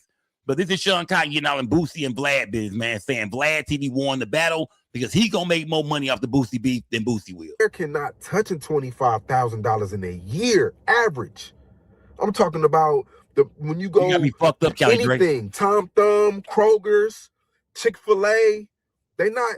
It's $25,000 for 2 hours to talk about current events. You are losing touch with reality. Real talk. People are not seeing $25,000 to talk in any genre of interview. Okay, all right, that's what he said. All right, because now he finna sound like a hater, man. Let's listen to Boosie, man. Boosie finna make this nigga sound like a pure motherfucking hater, man. Smash that like button, salute to everybody. But let's hear Boosie respond to this nigga Shawn Cotton, man. Let's hear it. Shawn Cotton. Actually, Shawn Cotton. Actually, you're wrong, bro. I'm not gonna take no losses now for Vlad, bro. You're wrong, bro. You're wrong, bro. That 25,000 5-6 times a year, bro. I make that in a weekend, bro. I made that 6 weekends in a row, bro. I don't need a podcast to be successful, bro. Oh shit. Oh shit, Boosie ain't say. That's the shit I want a nigga hear. I want to hear a nigga say. Boosie said, nigga, I'm old school. I come from the days when there wasn't no motherfucking podcast. I been had a fan base, nigga. I'm badass, nigga. It is Baton Rouge on, nigga. I come from the days where there wasn't no motherfucking podcast and no interviews and no Vlad TV and all that bullshit, nigga. I don't need no podcast or no streamers to do my thing. Because a lot of these motherfucking most of these bloggers and podcasts act like I said, they believe now that we on top. They feel like now, oh, the bloggers are on top. It's gonna be whether it's up and coming rappers, whether it's rappers that's already on, whoever got a story, depends on where they're trying to go, what they're trying to do. They feel like they need us now. They need the bloggers, they need the interviewers. But Boosie is saying, fuck all that. Shawn Cotton, you wrong, nigga. I don't need you or Vlad TV, because he finna tell a story about Shawn Cotton trying to get that nigga on the platform, and he thinks Shawn hate because he didn't want to come on his show. I made that 6 weekends in a row, bro. I don't need a podcast to be successful, bro. Like, I expect you to take your side because you're a podcast. But I think the real reason is you reached out to me last week trying to get an interview. And I told you no, bro. Like, you got to take that on the chin, bro. Like, don't go on the thing billing about me and how you feel about me. I mean, if you wanted an interview, you could pay for an interview. Hold on, Shawn Cotton was trying to get a free interview like me? Because that's what I'm trying to get with Shawn Cotton, a free interview. I'm not paying that nigga shit. I'm trying to get a free interview, bro. I want you to pull on top of this Mo 3 shit. You owe us one, bro. It is. I want a free interview, nigga. So, yeah, that's how he getting down. I don't mind getting down that same way at all. Yeah, I'm trying to get a free interview, nigga. I'm not trying to pay for shit, man. I used to pay for interviews, but I don't think it got to be a good-ass interview for me to pay for it, man. It is. I might throw somebody $50, $100, $200 maybe these days, but it got to be cold-blooded for me to really want to go in my pocket. It is, yeah. It got to be cold-blooded for me to really want to go in my pocket, man. Ain't shit really worth it no more, gang. I got to be able to make them numbers back. It is. So if they come talk about, hey, nigga, I need 5 bands. Nigga, fuck you in at 500,000 views I need to get my money back. Nigga, hell no, nigga. Fuck that. It is, yeah, nigga. You ain't worth no half a motherfucking M, nigga. Stop it, bro. Nigga be beside themselves on this internet, man. Boosie say he don't need no bloggers. He don't need none of that shit, my nigga. I can do this shit on my own, fam. I'm Boosie bad. I got a fan. I can do this on my own, my nigga. You feel about me? I mean, I'm trying to get a cheap. If you wanted an interview, you could pay for an interview. Like, bro, like, I don't need a podcast to be successful, bro. Like the gas up, gang.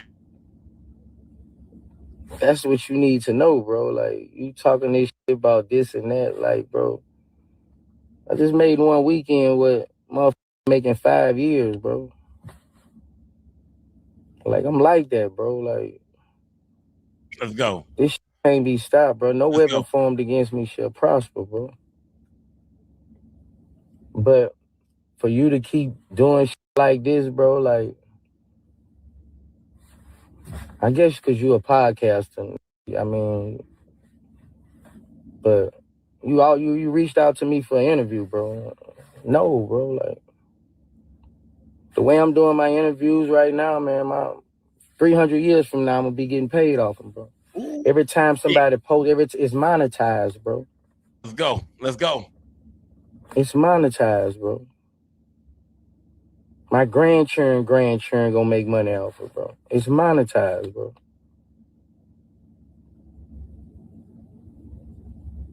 But you're wrong, bro. I mean, y'all stretching this shit. Y'all keep stretching this shit. You and Vlad, y'all keep stretching this shit. It seems like y'all mad. That's what it seems like to me. It seems like y'all mad. I'm not mad. I mean, that's pennies, bro. That shit is nothing to me, bro. I'm a hustler, bro. Like, I get this 9 different ways. I'm a hustler, bro. Like, Boosie say that shit. Hey, Boosie say, man, you got me fucked up, nigga. You thought 25,000 meant something to me. You must ain't seen my property. You must ain't seen my land. You must ain't seen the fact that I got my own land and shit. I done built my mama a house on my land. I done built about 5, 6 motherfucking little 3-story condos on my land, nigga. I got my own basketball court, nigga. I'm sitting courtside at every motherfucking Atlanta Hawks game for the last few years, nigga. Feet on the motherfucking wood, red bottoms on the wood, bitch ass nigga. You must thought I was out here for play. You must ain't noticed the kind of money I got, nigga. You must ain't noticed, nigga, all my kids doing good. I got about 9, 10 of them motherfuckers. They all eating. They all, you know what I mean? Whether I agree with everything they say and do or not, nigga, I'm feeding them all got new cars. Yeah, you got badass fucked up. You got a lake, fam. Fly real, but nigga fish out his own motherfucking lake, man. What was the name of that lake that nigga had on Martin, man? What was the nigga name? What was the nigga Varnell Williams? What was the name? That nigga Varnell Williams. I got a lake behind the house, man. Catfish. They got a lake behind the house, nigga. Catfish, nigga. Go get my own motherfucking catfish out the backyard, bitch ass nigga. Y'all got this nigga badass fucked up, fam. You see him just give his mama 20 bands for Mother's Day. Gave Miss Nicole Noble 7 bands. Gave little Snoop mama R.I.P. Mo 3 and little Snoop. Gave little Snoop mama 7 bands. Nigga threw around little, you know what I mean? Yeah, nigga threw around little 34,000 real. Come on, man. Y'all stop playing with badass like he broke. He gave more money out than Vlad was paying on Mother's Day, man. He threw that chump change out on Mother's Day just to you know what I mean, just to throw something to the moms real quick. Y'all got badass fucked up, man. Yeah, Shawn Cotton talking about nigga. Yeah, you fucked up, man. I would have got that 25,000. Maybe to a nigga like you, Shawn Cotton. He's saying, I'm not saying that, Shawn Cotton. Yeah, shout out to Shawn Cotton, my nigga. I'm not knocking nothing you got going on. Do your thing, my nigga. But badass is saying, fam, you got me fucked up, nigga. You done underestimated me, bro. You thought I was a small ball ass. You thought I was a nigga out here playing with about 1.5 million. You thought I was struggling. Nigga, I got about 10, 15 M's in the bank, bitch ass. Nigga, I got about 20 M's put up, nigga. I'm Boosie, nigga. I'm doing features. I'm doing shows. I'm doing interviews. I'm doing walkthroughs. Nigga, I'm throwing my own Boosie bashes and concerts and bringing other artists to town. And I got so many sponsorships. And, man, y'all got this nigga fucked up. You can't knock the hustle, bro. Like, can't knock the hustle, man. I think you mad because I ain't want to do your interview, bro. There we go. Talk that shit, nigga. Y'all know why them people had to make them watches $300, $600. Let's go, man. He told them goddamn Audemars, whatever now. Yeah, shout out to Boosie, man. I know Shawn Cotton got to respond to that, man. I'm gonna be waiting on Shawn Cotton's response, man. Yeah, I know Shawn Cotton got to respond to that, man. You feel me? Yeah. You know what I mean? Shout out to all the niggas who I've been telling tell Shawn Cotton to get at me, and you ain't said shit either, man. Niggas like Rainwater, you know what I mean? That janky ass nigga. Niggas like Boss Talk 101, my nigga ECO, nigga. You know what I mean? Y'all niggas make that call for me, bro. Bring that, yeah. Stop. Y'all helping that nigga run from me, fam. I feel like it's a few niggas I done say, hey, bro, tell that nigga I say hit me up. Y'all helping that nigga run from the show, man. Smash that like button, gang. Salute to everybody in the building, gang. Shout out to Boosie, man. Boosie is saying that Vlad TV shit ain't got nothing, you know what I mean? Like that whole situation, he ain't doing no tripping. Vlad is most definitely talking shit, and Vlad is most definitely using the whole Boosie situation to make money off of it, as well as the Ari Spears situation. Like anybody that's walked away from the show, hey man, Vlad gonna turn your ass into content. You know what I mean? He gonna bring niggas like 6ix9ine over there. He gonna bring niggas like Charleston White over there, and he gonna sit down with them and they gonna talk about it. See, now he can talk to Charleston White and let Charleston White shit all over Boosie. They got an interview out already where he doing it. You feel me? So that's, you know what I mean? Vlad, hey, he a businessman. Ain't Vlad a fucking Jew? What is Vlad? Is Vlad a Jew? What is Vlad? Man, that white boy don't give a fuck, man. Yeah, man. He doing just like any other white network, any other white record label, any other, you know what I mean? Yeah, using you niggas. Just like, let's not act like niggas don't use niggas. You know what I mean? Niggas got a story about being burnt by another nigga in the rap game. You know what I mean? Y'all heard about Chris Cross and Jermaine Dupri. Y'all, come on, man. Let's stop acting like only white boys or white people try to fuck us over in this business. No. It'd be a nigga. The white boy being taught a nigga the business, and he'll turn around and use that same tactic, you know what I mean, on you. Niggas burn you up too. So yeah, shout out to Vlad, man. Shout out to Vlad TV, man. Keep hustling, player. Shout out to Boosie, man. Keep getting your money, my nigga. I ain't knocking you, man. And Shawn Cotton, quit running, bro. You your motherfucker. Yeah, quit running, bro. It is salute to everybody in the building, man. Yeah, Shawn Cotton, quit running, my nigga. Smash that goddamn light, but salute to little Boosie, man. I gotta switch over now. Yeah, I gotta switch over, man.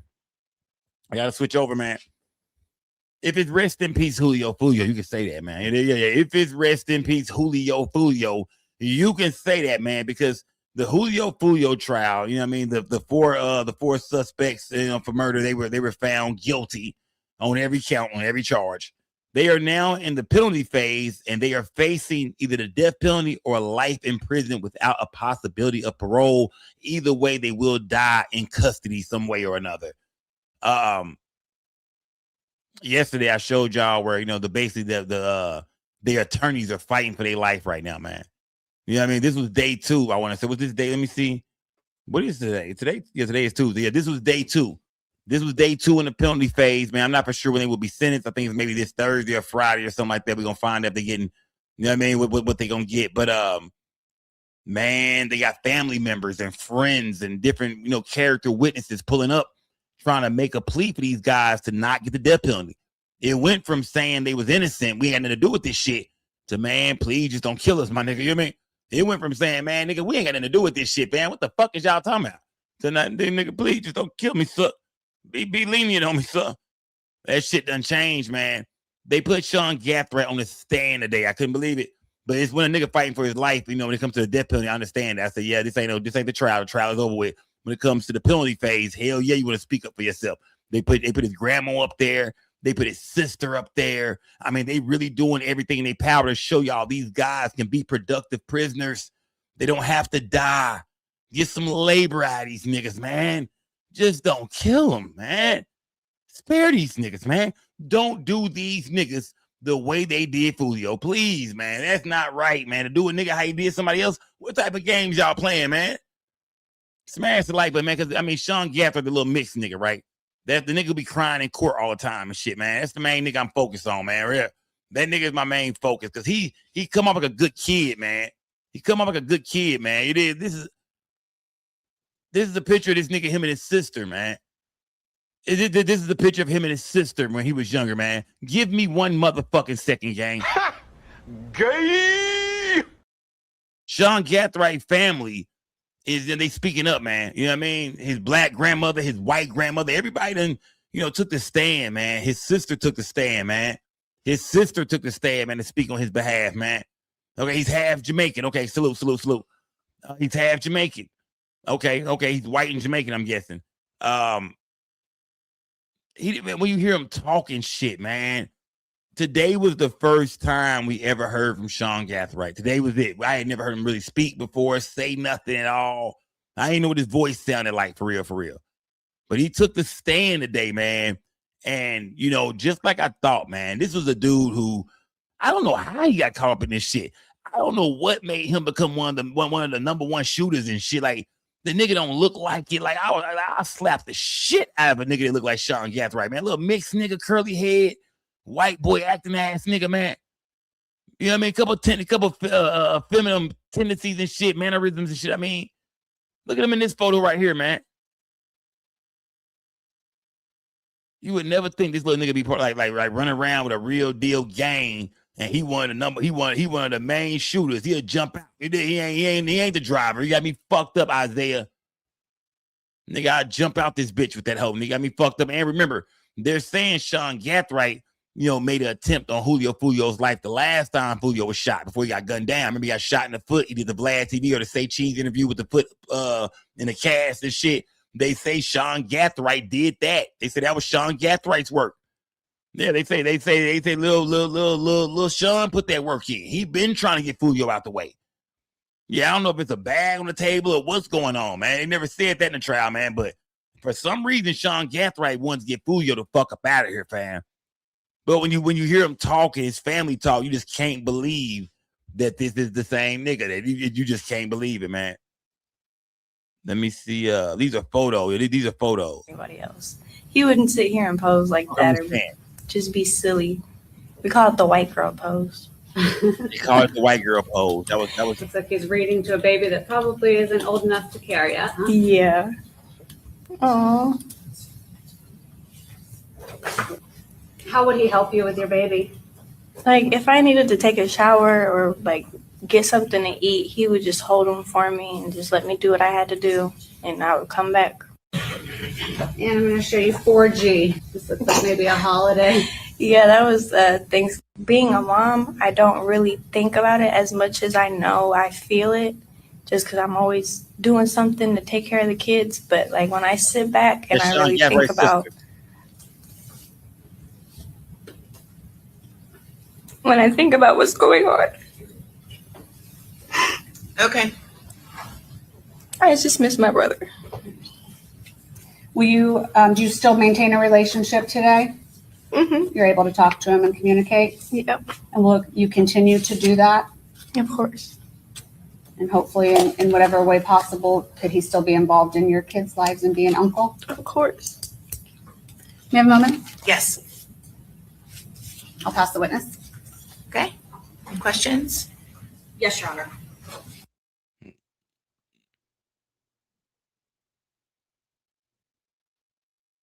Yeah, nigga. That shit real, nigga. Yeah. That shit real, nigga. Yeah. Soak Being that a shit up, mom. nigga. Soak that shit up, nigga. That shit real, nigga. Soak that shit up, nigga. Yeah, nigga. That's the streets, nigga. Soak that shit up, nigga. Wipe that shit up. Wipe that shit up, nigga. That's the young nigga understand, bro. That's the streets, man. You give up everything, my nigga. Yeah. 713 said, man, he been to more countries than most of us in his 20 years. He really crashed out. He was a smart kid. That's what I understand, 713. This was a bright individual. This was a smart kid. You hear his sister, his family, his friends come out, his grandmother speak about him. You could see that this was a good kid, man. What the fuck made this nigga get to crashing out like this? Like I said, he was responsible from what we know. You know what I mean? That he was the one who tried to kill Foolio in 2000. What was that, 23? You know what I mean? Like this nigga, why was he out here walking shit down? Like, what was going on in your life, man? Like, was you trying to be down with Isaiah Chance and them boys that bad? You know, we know that whole Foolio Jacksonville war, that ATK shit, that 1200 shit, that no hospital gang shit. We know all that shit was probably popping in Jacksonville. Everybody talking about it. It's a soundtrack to go with the shit. Do y'all think Shawn Cotton just wanted to fit in and he just wanted to be a part of that whole storyline? He got caught up in that shit and fucking with some of them niggas and he just wanted to get involved. What the fuck was Shawn Cotton, right? You know what I mean? The real true coach said, man, he's a motherfucking killer, Skull. Fuck you talking about, nigga? That nigga's he's a motherfucking killer. Don't start getting nigga no benefit of doubt, nigga. That nigga was a nigga pulling that goddamn trigger. He's squeezing that trigger, nigga. Yeah. True Coach Radio said, man, don't give that nigga no benefit of doubt. Fuck them waves. Fuck that light-skinned ass nigga. You know what I mean? Sassy ass nigga, bro. Nah, bro. Don't get nigga no benefit of doubt, fam. That nigga was a trigger puller, fam. The trigger has no heart, nigga. And he'll pull that bitch on you. You know what I mean? Don't ever close your eyes around that nigga, fam. He done killed you. Ain't no feeling sorry for this motherfucker. Smash that goddamn light, but man, salute to everybody in the building, man. That was his sister, I man. don't really think about it as much. That was his sister right there. That was Shawn Cotton's sister, man. The crazy part about it is, and this is the crazy part about it today, right? Is when you listen to them talk about, you know, the future that they have in prison, man. And this was some slave shit right here. And this is real right here, man. When you take a life, this is how it is when you take a life, man. They sit up there and basically talk about Shawn Cotton, right? You know, about Isaiah Chance and the Murphy boys, like they were just some motherfucking, you know what I mean? Like some slaves on an auction block. They talked about basically letting them niggas live. You know, if they live, if we don't put them to death, man, they will be good for labor. We can get some good sweat out of these young boys. They talked about Shawn Cotton, right? They looked him up and down like he was a goddamn slave and shit, walked around him and shit. Yeah, this young man is healthy. This young man has all his limbs. This young man is fast. And he'll be good to, you know what I mean, for some good labor at the, you know what I mean, at the goddamn prison. At the Florida State prison, the goddamn Florida prison, he'll be good. Yeah, they looked him up and down like a motherfucking slave today and let it be known that, shit, we might not have to put this nigga to death. He only 20 years old. We can get some good labor out this nigga for the next 30, 40 motherfucking years, man. Yeah, some good sweat out this young nigga, man. Y'all smash that goddamn like button, man. Mr. Gathrigh's age, physical abilities, things like that, do you think that the prison would benefit from him in a work capacity if he were sentenced to life without parole? I say yes. With my experience, not only just in classification, but as former warden and even as a jail administrator, he's someone that's young, he's healthy. In reality, we need that labor, we need that sweat equity, and we will put him out there to work because we do have an aging prison population, jail administration. We have that. So we put these young individuals to work and get some sweat equity out of them since they are young and actually can do the work. And we talk about life without parole. God damn. Ooh, shit, nigga. Ooh, wee, nigga. Nigga. And that's life, nigga. You hear me? And that's life, man. Niggas sit there and talked about that boy, man. We can get some good labor out this motherfucker. Look at him. He's young. He's healthy. Yeah, I mean, he's only 20 years of age, man. We have an aging prison population, man. Do you know what the fuck we can do with a good, healthy 20-year-old right now with some military background? Yeah, I mean, he might be able to bumped up and shit. He might, he might get a good job in jail. No, he might be a head of the goddamn kitchen. Yeah, he might end up being head of the kitchen, man. But man, yeah, Shawn Gathright is getting ready to spend the rest of his natural born life in prison. I do believe these guys are gonna get prison with no possibility of parole. Of course, that's the only thing on the table besides death. I don't believe they're getting the death penalty. If they could separate they sentences, if they could give that nigga Davion Murphy the needle, I think they would. But I think they'll give all them niggas. Davion, he a young, yeah, you a young nigga too. Niggas y'all 20s and 30s and shit. Oh yeah. We can get at least a good 20, 30 years of good labor out these niggas, man. The prison population is getting old. It's a lot of old niggas down there. Yeah, a bunch of old niggas from the 80s and the 70s and shit, man. Fuck them niggas. A bunch of niggas from the 90s and shit, man. Yeah, a bunch of old niggas who was OGs in the 90s and shit. We need some new help down there. Yeah, we need some young, strong niggas down there, man. These 4 niggas look like good quality. Yeah, these niggas like good contestants, man. Oh, they looking at all 4 of them niggas like, yep. Look at them. They writing down notes and shit. Yep. That nigga there. Yep. Oh yeah. We got some new work coming. We got new meat, fresh meat coming in, man. Smash that like button. You got fresh meat coming in, man. I don't know why. For some reason, I just got to. I don't know why. I just got to. Gay. I don't know. And death row, but for our jurors' education in Florida, what does a life sentence without parole mean? A life sentence in the Florida Department of Corrections means from the minute they're brought in, they're assigned an inmate number. He will be assigned an inmate number, and when he dies and leaves in a body bag, he will still have that inmate number. An inmate serving life will never, ever get out. There is no parole in the state of Florida, and they're not ever allowed outside the razor wire and the fence of a secured facility. So the only way that an inmate serving life without parole would leave is when they die by natural causes. Based on Mr. Gathwright's age, physical abilities. He's sitting right there. He's sitting right there. They talking about this motherfucker like he not even sitting there. Like, this nigga life means nothing no more, man. This nigga's a fucking prison number, man. They talked about this little nigga like he wasn't even sitting there. All 4 of them niggas, man. He went the day he dies in a body bag. And nobody, does he have kids? No. Okay, well, he doesn't have any kids, so I'm pretty sure everybody he knows today in 60 more years to be old as hell, nobody will probably come claim his motherfucking corpse, and we'll toss his ass in a hole behind the fucking prison. How about that? Yeah, we're gonna get all the labor we can out this nigga. When you are old, nigga, we're gonna move you to the laundry room. You can fold up clothes. We give a damn. We give a damn about you being 70, nigga. 70-year-old niggas can fold up clothes. Put your bitch ass in the laundry room, nigga. You gonna work to the day you die, nigga. Bitch ass nigga. I mean, damn, that's prison for you though, dog. That's life for you though. That's what happens when you take a life, my nigga. State property for sure. That's what happens when you take a life, fam. Yeah. Like I said, I hope these young niggas are watching this shit, man. I really do, man. Yeah, I hope these young niggas are paying attention, man. I hope they paying close attention, man. This shit real, man. Once you make that kind of life-altering decision, man, they don't give a fuck about you now. Shawn Gathright took the stand today, man. We got a chance to hear him kind of talk, man. And the way he spoke was the way I expected him to speak, man. Turtleneck wearing ass nigga. Yeah. You know what I mean? What R&B singer this nigga look like, man? Chris Brown looking ass nigga. There we go. Jason Tatum looking ass nigga, man. Yeah. And yeah. Come on, my nigga. Back in the 90s, you would have been popping, fam. And Bryce, light-skinned niggas was they was popular in the 90s. You niggas ain't shit no more. You know what I mean? No bad bitches love like Bryce-skinned niggas unless y'all got a bunch of paper. You know what I mean? And they gonna do you dirty in, man. And Ball brother looking ass nigga. Yeah, Al B. Sure looking ass nigga. LaMelo Ball looking ass nigga. Let's go. Smash the goddamn like flame this nigga ass up, man.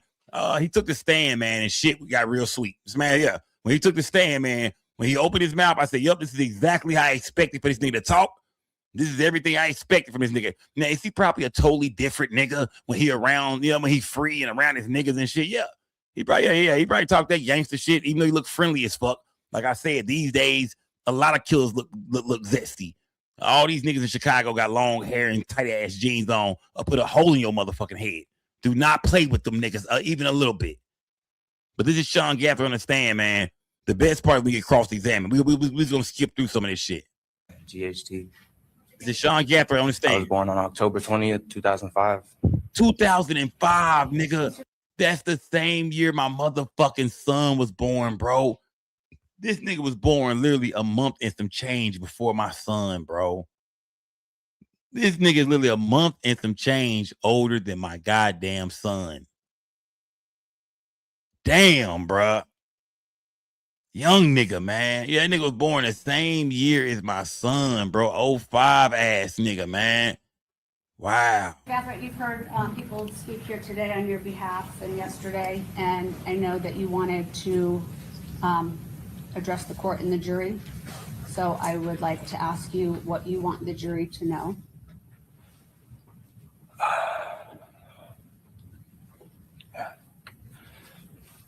I just want to address the court today, and, you know, I'm not here to dispute anything. I'm just here to be a man and take responsibility and express my feelings about what, you know, this whole situation. You know, yeah, come on, that's what I plan on doing. Okay. And will he take responsibility for what he did? I want y'all to listen to his answer, man. Do y'all feel like he's, you know what I mean, like he's holding himself accountable? Do y'all, I mean, listen to what his answers is, you know what I mean? So when they cross-examine him, they're going to get more into that. Like, nigga, are you taking accountability or not? What we doing here? Do y'all think he's taking full responsibility for what he played, for the role he played in the murder of Foolio? how do you feel? What? I feel very remorseful, you know. This is a terrible situation. It's been a traumatic experience. You know. Let me ask you this. So how old were you when you were arrested? I was 18 years old. We heard that you had started some college, obviously probably didn't get very far, right? Right. What have you done since you've been in jail? Is there programs? Are there things that you can do there? So, you know, I've gotten into programs. I've also, you know, I grew up, you know, in church and, you know, in a Christian household. So I refocused my, you know, life to Christ, and, you know, I've taken a lot of religious programs. I've read the Bible from cover to cover. I've tried to, you know, share some word, and, you know, we have prayer circles in the. He said he read the Bible cover to cover. I'm telling you right now, man. Never trust a nigga who read the Bible cover to cover, man. Never. Every nigga that ever read the Bible cover to cover is fighting the motherfucking demons, and he think reading that motherfucking cover to cover is gonna save him. Any nigga read that Bible cover, every nigga I ever knew that was into that Bible, man, was fucked up. Man, I'm not gonna lie to y'all, gang. I'm not saying don't be into the Bible, but I'm saying when niggas done read that bitch 2-3 times, cover to cover and shit, that be them niggas fighting demons. Every nigga I ever know in this lifetime that can quote that motherfucking Bible be fucked up, my nigga. I mean, be fucked up. I mean, them niggas, fam, bipolar ass niggas fuck with you one day, next day they don't. Don't take you off that nigga for real, for real. Any nigga that can read that Bible cover to cover, and they read that whole over and over and over again, they fighting demons, and they think by reading this Bible is going to save me. Man, smash the light button. He said he read that Bible cover to cover. I don't know if he meant when he was free or since he been in jail. Jail and stuff like that. I've led a couple, you know, prayer circles and share some word, and, you know, we have. Hold on, this nigga says since he been in jail, he done led a few prayer circles around this motherfucker, man. O'Brien, get the fuck out of my chat, bro. Get the fuck out of here, man. If y'all see O'Brien, this bitch, man, time that nigga ass out for 30 minutes, man. Get the fuck out of here, bro. Well, I'm finna say, this nigga say while he was in jail, he led a few prayer circles and shit like that. Like, he's like, y'all see which way he going with this? But they saying when he was free, even his grandma testified and said that Shawn Gathright went and got baptized, that he, you know what I mean, took it upon himself to go talk to a pastor and get baptized. So remember when his grandma said that? Y'all been following this trial. His grandmother said, man, he got baptized on his own, like as a young nigga. Like they saying this boy had a relationship with God. Like Shawn Gathright was really a Christian, a young cat that believed in God. He was a great person. He was a helpful brother. He was a great grandson, a great son. He had great friends around. He motivated people. You know what I mean? He was an athlete. You know what I mean? He was into what the military and shit. He traveled the world. He's been so many. They say he was a good kid, man. They say this was a good kid with a bright motherfucking future, man. Y'all smash that like button, gang. Read the Bible from cover to cover. I've tried to, share some word, and we have prayer circles in the jail and stuff like that. I've led a couple, prayer circles, and I've tried to, kids around my age or younger, since I'm 20 years old now. When you turn 18, you go to the adult pods and stuff like that. So if I see somebody who I see, has a lot of potential and has a chance to keep them from, basically being able to be corrected at this opportunity and not come back, I try to take them under my wing. As you see, I have a lot of resources and a lot of family that love me. And this nigga saying all it. Look, just last week he was saying I'm innocent. I didn't do this shit. Now today it's just, nigga, please don't put that needle in my arm. I deserve to live. Nigga, I lead prayer circles and shit. Nigga, fuck wrong with you, nigga. Nigga, I lead, nigga. I'm not only am I leading prayer circles, if I see some young niggas, even though I'm 20, if I see some niggas about 18, 19, and the niggas out of line and shit, and they don't understand this jail shit, or I'm gonna really talk to them and pull them to the side, man. I'm doing my best to work with the youth. Nigga, you are the youth. But shout out to Shawn Cotton, man. He say, man, I'm in jail and I'm showing progress, man. You know what I mean? I'm leading prayer circles, man. I'm reading the Bible. I'm helping out the young cats, man. This ain't about me going free. This is not about me ever going home. This is about y'all just not putting that motherfucking needle in my arm, fam. Yeah, they think about it. Nigga just on the stand. Nigga only taking the stand to say, please don't fucking kill me. That's all. That's what this is all about. This ain't about let me go. Can I get a pardon? You know what I mean? Can I get out this motherfucker some way, somehow, one day? Can I get another trial? Nothing. Nigga, I just don't want to die, fam. Think about that, bro. This is what your life means now, fam. You just pleading for your life. Nigga know he never going home. Nigga trying his best to get nigga, he just wants the best life in prison now. Think about that when a nigga say, I just want to just let me survive. I just want to go to prison, nigga. Please, can I stay in prison, bro? Please, can I go to prison? Please, my nigga, can I go to regular population? I just want to be in prison. Please don't put me on death row, fam. Please, can I go to prison? Ooh, shit, man. This is what the streets will do to you young niggas, man. This is what the streets will do to you young, dumb niggas, man. They've even, asked me, like, hey, is there anybody in there who doesn't have somebody like that, who, could we send them some money, like, anything like that. So I've tried to, be a vessel for God to pour over my blessings into those around me. We heard from Mr. Benoska, who said that, in prison, that there is opportunities at times to be a mentor or do orientations and peer-to-peer things like that. Is that something that you'd be interested in doing?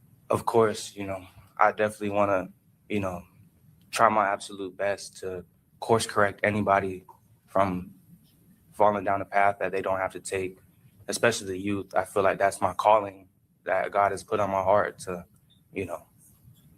be a mentor to the youth and be a positive influence in this world.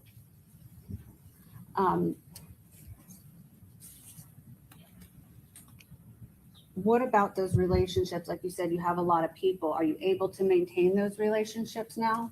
Yeah, so, everybody who I, maintain a relationship with wasn't able to all be here today or, even testify. But, I talk to them. Somebody in the chat said, stop saying, He do say, and this nigga nervous in a bitch right now. Yeah. This nigga nervous in a motherfucker right now. This is like one of you niggas in the chat bumping to me at Walmart at 2 a.m. on the bread aisle. And you see that pistol on my waist. This nigga is nervous and this nigga scared to the motherfucker right now. He gonna say, a nigga throughout this whole shit. Weekly, bi-weekly, I cherish my supporters very deeply, and I want to maintain a relationship with them for the rest of my life. And I know, we're not going to talk about the case itself, right? But you said that you were taking accountability, you felt remorseful. Tell us what you mean by that and what statement you want to make. To the victim's family, I want to send my deepest condolences and I understand that it's hard losing a child, a best friend, a brother, a cousin. And for that, I just cannot say sorry enough. I feel terrible about the situation, but I'm a firm believer that God can use anything for good. that the devil wanted for bad. And so I am grateful for the people I've met, for the lessons that I've learned, for just this experience in general, because it's one that I'll never forget, and it's going to shape the rest of my life. Sounds like there's that saying, it's kind of cheesy, but you make lemons out of lemonade or whatever. I didn't hear full accountability. Lemonade out of lemons. Somehow. I obviously don't make lemonade, but it sounds to me like you are going to try and make the best of a bad situation. Does that sound about right? Of course. And are you going to continue to do that? Of course. Miss Parker, don't come here fucking around, gang. I ain't seen your ass all night. Don't come here with no bullshit. Little nigga giving Elder Barge on the stand. Come on, man. Come on, man. In the rhythm of the Venus of the night, and then the rhythm of the night, and then they leave it all behind. In the rhythm of the night. Looking at Andy. Yeah. Yeah. Looking at nigga. Smash that goddamn like button, gang. Hey, smash the like. Let me say,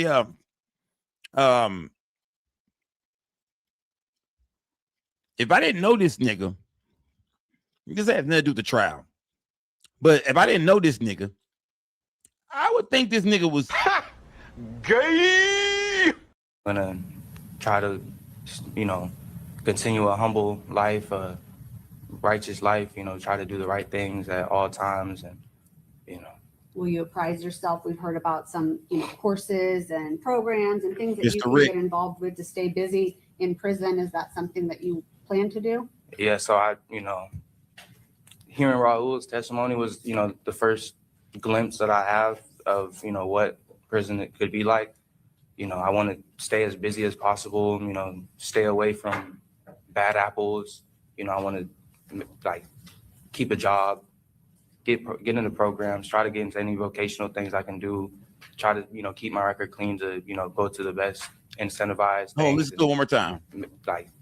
Keep a job, get into programs, try to get into any vocational things I can do, try to, keep my record clean to, go to the best incentivized things and have visits with my family and, hold on. prison it could be like. Hold on. Plan to do? Yeah, so hearing Raul's testimony was, the first glimpse that I have of, what prison it could be like. I want to stay as busy as possible, stay away from bad apples. I want to keep a job, get into programs, try to get into any vocational things I can do. Oh, he think this the real world. Oh, he think he in the free world. So shout out to Mr. Rick, man. Shout out to nigga Mr. Rick, aka showing up. That nigga say he want to stay away from bad apples. Nigga, no, we don't. That's where we don't believe you. That I don't trust this motherfucker right here, fam. I don't believe you, bro. I don't believe for 1 second you gonna stay away from bad apples. You too friendly looking, bro. You too zesty, my nigga. Now I know you might get to jail and act way different, be way more tough and shit, start lifting some weights, working out and shit, whatever. But you gonna need some protection. You gonna need some help, bro. Yeah, I don't know if you're gonna get in there and join a little church group and shit like that. But one, this is how niggas talk when they trying to get something. When a nigga trying to be free or they don't want the death penalty and shit. Once a nigga get up in there and then I got life in prison, no parole. Nah, bro. Yeah. I don't believe he gonna stay away from bad apples. I think we're gonna see a photo of this nigga 2-3 years from now. He gonna be tagged the fuck up. He gonna be a blood or a crip or he gonna be something in that hell, man. I don't believe that he's saying when he get in that bitch, this nigga gonna need some protection. Either he gonna become some nigga girlfriend or you better get down with the gang, my nigga. Yeah. Either you already got a reputation to be a killer and a shooter. You might run across queso on them niggas, all kind of niggas in that hole. They might see you and fuck with you. Yeah, high five the shit you done. It's gonna be a lot of niggas down there that really fuck with you. When think about it, a lot of niggas involved in that Jacksonville gang war shit or niggas that pick sides and shit. A lot of them, it might be a couple of ATK niggas down there. They fuck with you. When you get down there, they gonna show you love, man. They got commissary waiting for you and shit. You gonna come down there with a little bit of juice. But will you hold that reputation? Can you be? It's about survival now, nigga. Yeah. You in the lion's den now, nigga. There ain't no turning back, man. All that Bible shit and that God stuff, man. Nigga, forget about all that, bro. Leading prayer groups and shit. That shit over with. You should have been doing that shit out here in the free world. Staying away from bad apples and shit. Yeah, right, motherfucker. Prison is it ain't nothing but bad apples in that hell, fam. Even the niggas that sound good, it's talking that Muslim shit and that. Nigga, them niggas ain't shit, fam. They get out of prison to run schemes and scams and shit, become pastors and shit, start collecting money. And none of them niggas in prison ain't shit. They never gonna be shit, fam. Smash the light. But even the niggas that come home, they still scheming, truck driving ass niggas that got some work in the back. Stop it, man. Stop it, man. Yeah. So welcome to the Lions Den, nigga. Yeah, all that good shit, all that godly stuff, man. Leave that alone, bro. Do not come in there with that. Try to, keep my record clean to, go to the best incentivized things and have visits with my family. And, I just want to just stay out the way, I just want to make everything, peaceful as can be. Even knowing Fletch, that you're not it's getting out over, of prison, you want to make the best of your stay there? Of course. I mean, who wouldn't? If you're going to be somewhere for the rest of your life, why would you make your life a living hell? And you're young, right? You're 20? Yes, ma'am. Your Honor, may I have a moment? Yes. Man, he won the people over today, man. He won the people over. He won the people over today, man. Oh yeah, he won the people over, man. He won the people over, man. What you just So now I'm gonna get cross-examined. The rest of your life, why would you make your life? This is cross-examination. 26, right? Now it's time for shit to get rough for him. Now it's time to get real. Let's ask the real questions now. Now it's time to get You would real. agree with me that Charles Jones was young too, wasn't he? Relatively young, yes, sir. 26, right? Yes, sir. That's what the evidence showed us, correct? You were sitting here watching that, correct? The evidence that came in over the last several weeks? I was right there. Yeah. And you want to take accountability now, correct? You want to take accountability now that this jury has found you guilty, correct? Yes, sir. Weeks after we went through a trial. Is that your testimony? No. Nigga was in that whole cooking, nigga. Yeah, let's get right to the shit. I'm talking about, nigga, that was that blue box Kraft macaroni, nigga. You did? You better put just enough milk in that shit, nigga. You did? You better put just enough milk and butter in that shit. You gonna fuck the whole pot up. That was that blue box, nigga. You know what I mean? That was that. You boiled, you cooked them noodles too long, it's fucked up. Cook that pasta too long if you want to, nigga. That blue box ain't shit. That nigga asked him straight up, look, fam, we just did a whole trial, fam. You did, and throughout this trial, you were claiming you're innocent. It took this jury to find you guilty for you to now, now all of a sudden you have remorse. You only have remorse because you don't want to put that needle in your bitch ass. Be honest. You was just saying you was innocent a couple of days ago, but now that we done found you guilty, now all of a sudden you sorry. If you don't get your bitch ass on up out of here, that's basically what the prosecution is saying, fam. If you don't get your whole ass up out of here. That, correct? The evidence that came in over the last several weeks? I was right there. Yeah. And you want to take accountability now, correct? You want to take accountability now that this jury has found you guilty, correct? Yes, sir. Weeks after we went through a trial. Is that your testimony? I'm going to sustain the objection. You indicated this was a traumatic experience. Is that right? Yes, sir. That's what you just testified to, correct? That's what I said.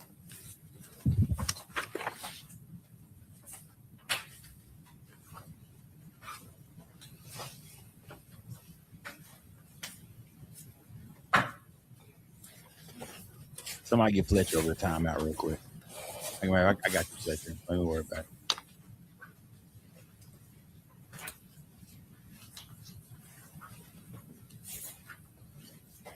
We just have one moment, Your Honor. I'm trying to get the all. Yes.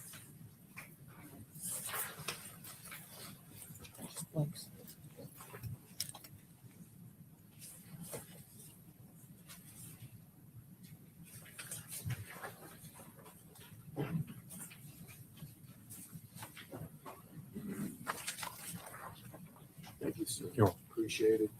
Stage 25C. You remember Gino Norris? Yes, sir. You remember him?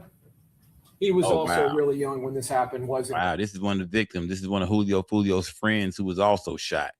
You know what I mean? So every time he talk about being young and want another chance and shit, they keep showing him, hey, look, bro, yeah, you young. That's cool. But Foolio was young too, wasn't he? Charles Jones, 26. What about this guy right here? An innocent victim. Had nothing to do with the gang life at all. He was young as well. It's this man's job to get Shawn Cotton the death penalty. And that's exactly what he's trying to do. I didn't know how old he was. Early 20s, 22. Would that surprise you? No, it wouldn't surprise me. Yeah. Gino Norris, who's not a gang He's member, 713 Charles Jones' friend from the time they're children. No, it wouldn't surprise me. Yeah. Gino Norris, who's not a gang member, who's Charles Jones' friend from the time they're children. That's the legal basis. Death penalty expert, Hunt 713. Okay. Come on up, counsel.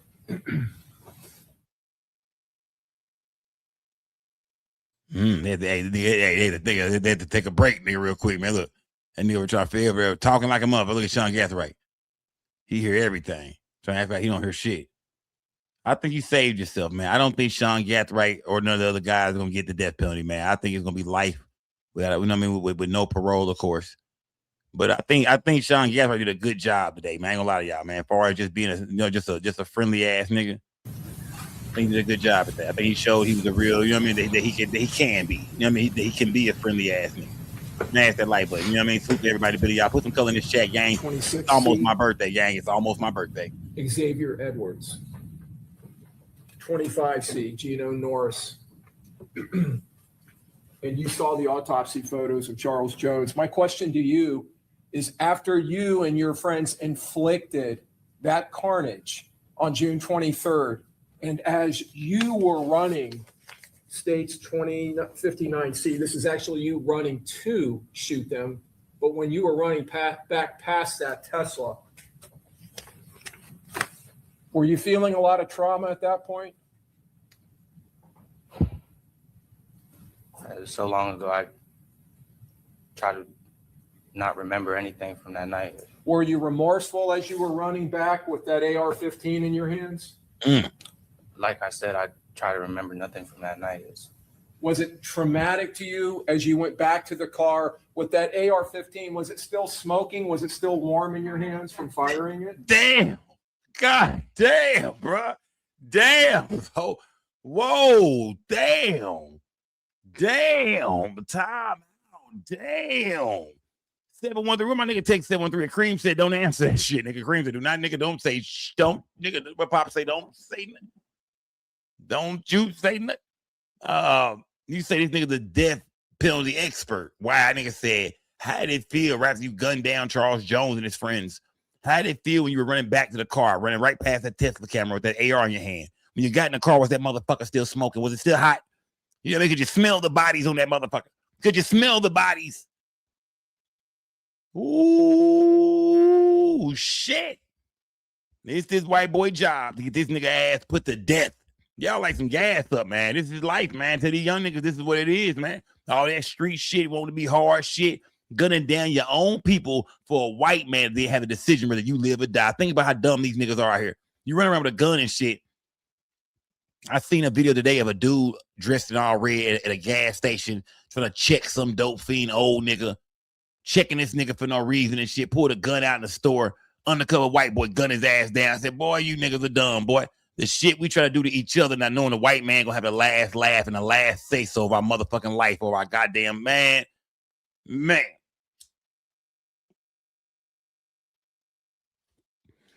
know y'all seen that video. Yeah, I know y'all seen that video. I said, when I see a nigga get shot, I said, what you get, nigga? I ain't gonna lie to y'all. I said, what you get, nigga? Playing hard and shit. That was an old school nigga. He was a dope fiend nigga. He didn't want no problem with you at all. The nigga that had no money, no nothing going on. He hang out at the gas station and shit.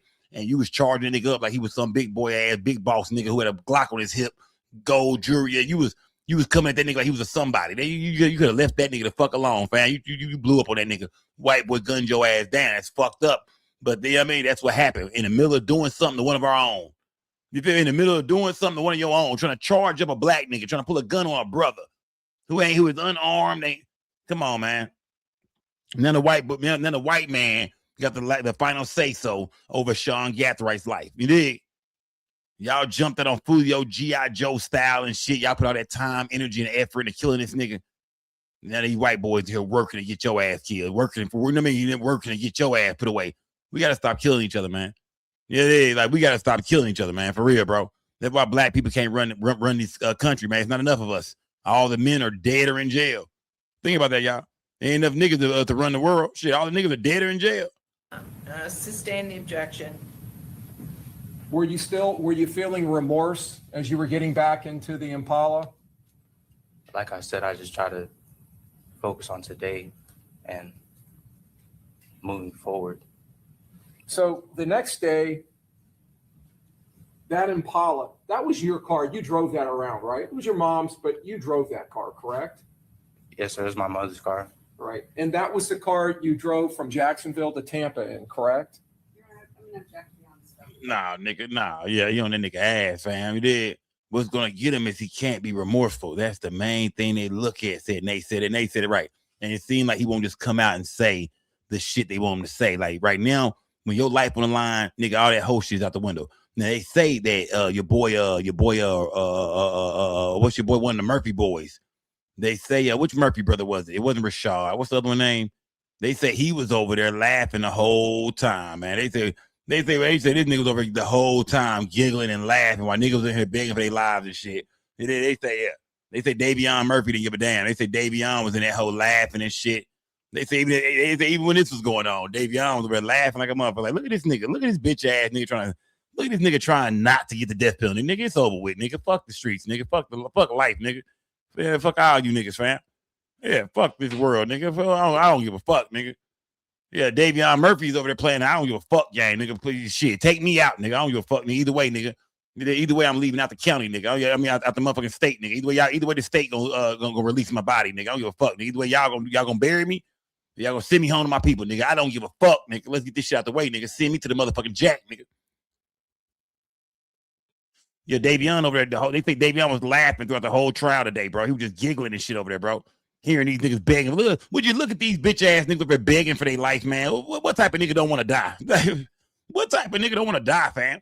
You niggas is crazy, fam. I can't believe these bitch at the audacity of these niggas be here crying and begging for their life and shit. Family members taking a stand and shit. You niggas is crazy, man. You did. Smash that like button, yeah. What I sound like? Hold on. What I sound like? Hold on. What I sound like, man?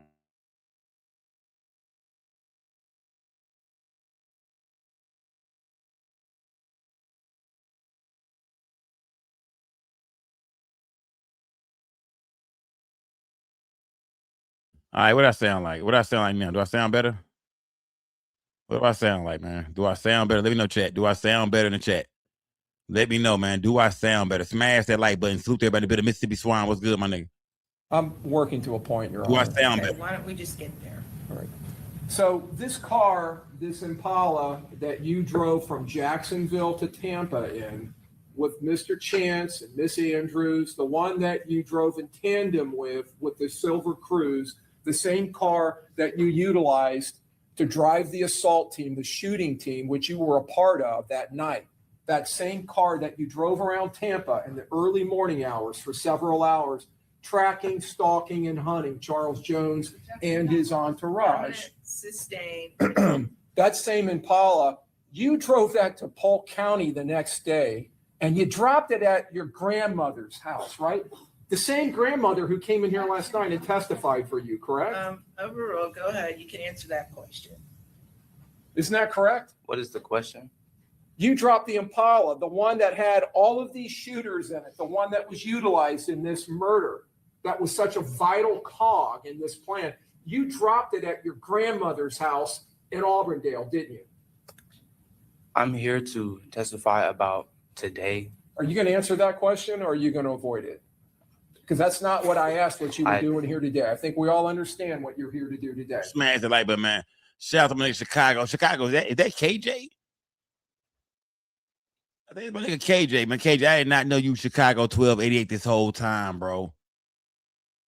It looked like KJ on the photo, my nigga. Shout out to my nigga KJ, bro. Bro, I did not know that you was Chicago 1288 this whole fucking time. Y'all gotta put photos on y'all shit, my nigga. Bro, I did not know that was KJ the whole time, bro. That's crazy, man. Smash that like button. Salute everybody, bit of man. Shout out to my nigga KJ, man. You did. I think that's KJ, right? Yeah. Smash the like button, man. Salute to everybody in the bit. I think that's that nigga, man. It might be. It look like that nigga, man. It is. Yeah. It's my birthday, y'all, in 30 minutes, gang. Yeah, it's my birthday in 30 minutes, man. You did.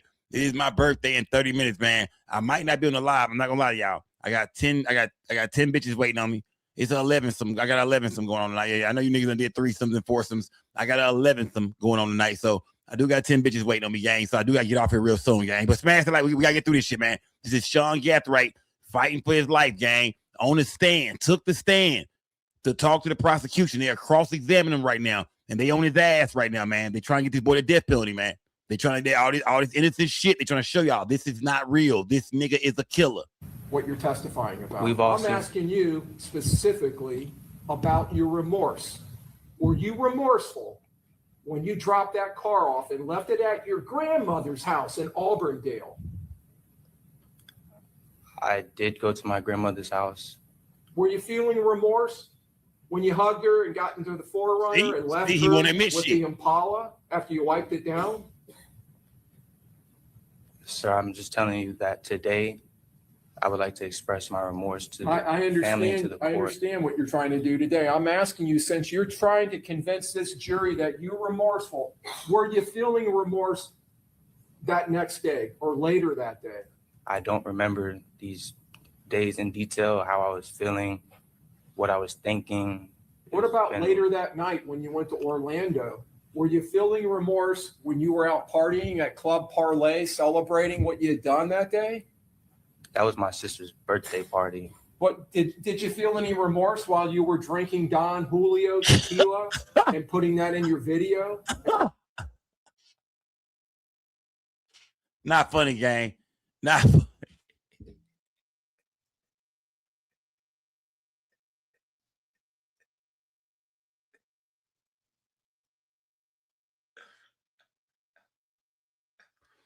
Not funny, gang. Not funny, man. Y'all stop that shit in the chat. Y'all stop laughing, man. Yeah, y'all stop laughing, gang. This shit is not funny, gang. Stop laughing, man. I'm being for real, gang. Y'all, I'm watching the chat right now. Y'all fucking me up, man. Hey, this white boy trying to get this nigga killed, man. This white boy is trying to get this little light-skinned nigga knock the fuck off, fam. I'm talking about straight needle to the arm, fam. I'm talking about he drink this nigga, bro. I'm talking about, man, he working, bro. He really cooking, man. He in the kitchen right now, man. Nigga in the kitchen right now, man. The nigga in the kitchen, man. Stove is hot, my nigga.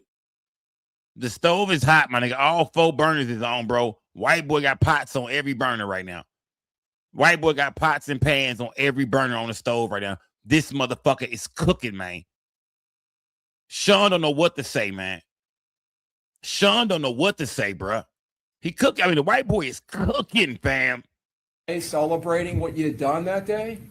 I mean, white boy cooking. That next day or later that day? White boy I cooking. don't remember these days in detail, how I was feeling, what I was thinking.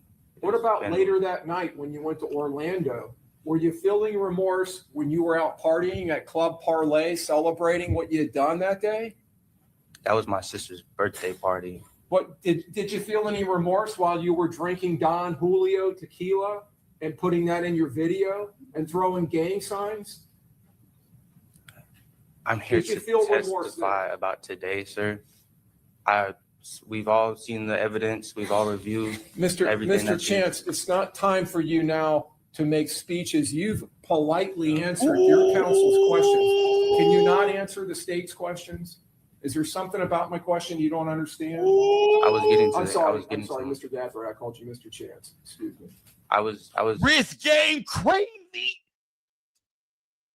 Feeling like R. Kelly, man. Y'all trying to y'all killing me. Y'all killing me.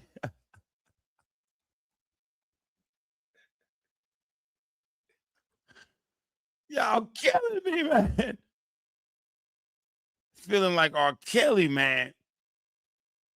They trying to get this nigga the fuck up out of here, man. White boy cooking. I mean, white boys, letting me know, man, don't let this fucking turtleneck and this motherfucking tan blazer, man. You dirty son of a bitch to show up in this motherfucker with a fucking tan blazer, man. A khaki blazer, man. You didn't never seen a nigga with a khaki blazer, man. You show up in this motherfucker all white turtleneck on, khaki blazer on. It ain't playing zesty on the stand. Not saying you wasn't, but yo. That's who you really are, nigga. You being yourself today. Don't think you was like that around them niggas in the streets, man. Ain't no damn way you was running around with them 1,200 niggas acting like this. Ain't no way you was part of 1,200 niggas. You was running with that 1,200 gang or them ATK niggas. Ain't no way you was running around ATK and 1,200 like this. Or them NHG niggas. Ain't no way you was running them NHG niggas. Them 1,200 niggas. Them ATK niggas. Nah, not like this. The prosecution is painting that photo right now, man. They painting that picture, man. Smash the goddamn light, but the prosecution is painting a picture right now, man. We've all seen the evidence. We've all reviewed everything. Mr. Chance, it's not time for you now to make speeches. You've politely answered your counsel's questions. Can you not answer the state's questions? Is there something about my question you don't understand? I was getting to. I'm sorry, to, Mr. Gathright. I called you Mr. Chance. Excuse me. I was getting to my answer. Like I said, I've seen all the evidence. Well, we've all seen all the evidence. Yes, right? sir. That's true. And after all that evidence came in, and this jury based their true verdict on that, convicting you, now you're taking accountability? Is that correct? Sustain the objection. I think the question on the table was remorse about, It is, Your Honor. You just need to answer that question. So I'm going to ask you very specifically, okay? So try to focus with a laser beam here, Mr. Gathright. Salute, Claw and Spirit. Were you feeling remorse when you were in Club Parlay in Orlando drinking Don Julio? Were you feeling remorse for what you did earlier that day? I don't remember how I was feeling or what I was thinking. Were you feeling remorse when you got pulled over in the Forerunner a couple of days later by the police? I don't remember. I was nervous. I mean, I had never been involved in any police. Were you feeling remorse when you were unloading the Impala and putting all of that evidence into the Forerunner? Did you feel remorse? Sir, I told you I don't remember how I was feeling or what I was thinking in those days. Mr. Gathright, you have led, you would agree with me, an extremely privileged life, haven't you? Yes, sir. You would agree with that, correct? I would. You've had a loving mother, correct? Yes, sir. A loving sister, correct? Yes, sir. You've had 2 wonderful grandmothers, correct? Yes, sir. You would agree with me, right? I couldn't deny that. One of which probably, I'm assuming, sacrificed and paid for you to go to that private school, that preparatory school, correct? It wasn't paid. It was a magnet program, so I had to apply, and it was a lottery system. It was a lottery system. Okay, so it was a magnet. Man, show over, man. Show over, man. I knew there was some shit in the game, man. This nigga, what the fuck, bro? That gangster shit, no joke, man. They be good dudes, they be good girls. They get turned out to this dumb shit, man. They be smart than a bitch, man. You ever heard of a good girl gone bad, man? A little nerdy chick, smart than a motherfucker, get all the good grades and shit. End up fucking with a gangster, man. Just go left, life just fucked up, 3, 4, 5 kids and shit. But this nigga in prison and shit, bitch, still trying to be shit, man. Some people just get around the wrong crowd, man. Just start trying to please the wrong people, man. Just fuck their whole life up, gang. God damn, bro. This nigga was smart than a motherfucker, man. What's good, man? Being black is no longer an excuse. Goddamn me, my nigga. I'm gonna call you Chicago 12. I thought you was a California nigga, man. KJ, where the fuck are you really from, bro? I'm shout out to Chicago, man. Let me see. Yeah. It is sad, man. Mimi, it is sad, Mimi. This whole shit is sad, Mimi.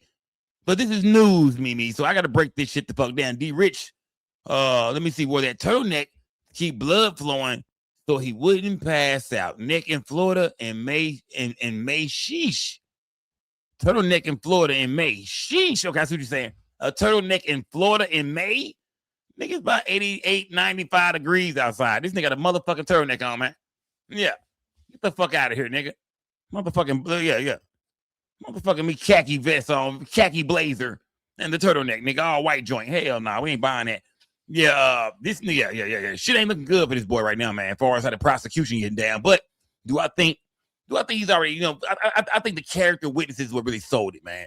They fuck out of getting down on him. I think the character witnesses, as far as his sister, her crying, his friend that came up there, both of his grandmothers and shit. Even which one was a white woman, one was an Anglo-Saxon, one was a white woman. She got up there. It was a white lady that climbed up there for this boy. Yeah, he had a whole white woman climb up there for him. I told you that nigga was mixed. I told you that nigga was Indian and shit. I said, man, that nigga mixed, man. That nigga mixed, man. I don't know if his daddy is white. If his daddy is white, let me tell you something. If you a mixed nigga right now, and your mama is black and your daddy is white, slap yourself, nigga. You know what I mean? If I ever catch one of you niggas, I'm fucking you niggas up, man. I do not fuck with a mixed nigga if your mama is black and your daddy is white, bro. If I ever catch you, nigga, I'm putting hands and feet on you niggas, bro. I'm putting hands and feet on any nigga that mama is black and your dad is white, bro. Now, if it's the opposite way around, you cool. But if, man, Smash that like button, man. Yeah. Miss Fat, he said, "So man, he got by his way. I'm hating on them waves, man. I'm hating on them. Yeah, I'm hating on them. I'm hating. Smash that like button, man. Yeah. And if your daddy is white, your mama is black, nigga, you ain't shit. Let's get that shit out the way real quick. Smash that goddamn like button, man. Yes, sir. All right. She supported you going there, did she not? Everybody did. Gave you open use of her house, welcomed you, treated you, and parented you basically, didn't she? Yes, sir. Took care of you when your parents were deployed, correct? Look the Dunny digital, yes, sir. man. At the time, I was living with my grandmother. Both of my parents had been either retired or out of the military. I was just living there more so. I needed a change of scenery, and my relationship with my father wasn't sustainable. Okay. This is when you're in Oxford with your grandmother. Yes, sir. The nice lady we saw earlier came in here. Yes, sir. The one that has supported you and spoke so lovingly about you, correct? Yes, sir. And so you went to this preparatory school, and whether you got in there through a lottery or not, you would agree with me, not everybody gets to go to a school like that, correct? The lottery school the magnet school I went to was in middle school when I was living in Jacksonville. The school I went to in Oxford was just a public high school. A public high school. Yes, okay, my mistake. So you went to that preparatory school in Jacksonville. Yes, sir. But again, that school was not something that every kid gets to go to, right? Oh, sir. Not every kid gets to have a counselor and a role model like Mr. Edwards, correct? No, sir. I was very blessed. And not many children get to fly in planes with their stepfather, correct? Yeah, nigga. Yeah, nigga. He cooking this nigga, man. You know what he's trying to show everybody right now? That this nigga is CB4. MC Gusto. Man, that's the main bitch you trying to paint, is that this nigga went out his way to do this shit, man. This shit wasn't even on this nigga heart to do it. He didn't grow up like the rest of these niggas in the inner city, in the ghetto. He did. No male role models in his life. It's fucked up out here, man. Young nigga who heart was fucked up, mind was fucked up. Really didn't know no better for real. That wasn't who this nigga was at all. This motherfucker just did this shit out the hateness of his goddamn heart, man. He did this shit to impress niggas, man. He killed Foolio and tried on several attempts just to fit in, man. This nigga is a real life MC Gusto, man. This nigga is a real life MC Gusto, man. Private school ass nigga. Had everything he wanted in life and shit, man. Good family and shit, man. A lot of niggas grew up fucked up because we was really fucked up, man. A lot of niggas was fucked up because we was really fucked up from day one. I mean, shit just didn't, you know what I mean? Shit just wasn't right from day one. You know what I mean? Shit just wasn't right. We showed up here and shit just wasn't organized. Yeah, we showed up. Mama just didn't have shit organized, man. Pops wasn't shit.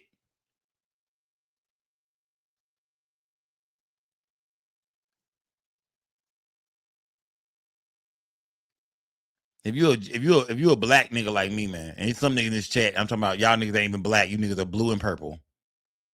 When I say black, I mean like just a regular black nigga like me. Y'all know the closer you are to white, the easier you have it. And Shawn Cotton was almost white. If I try to play white face, let's say I put like a white face character, I would be his color.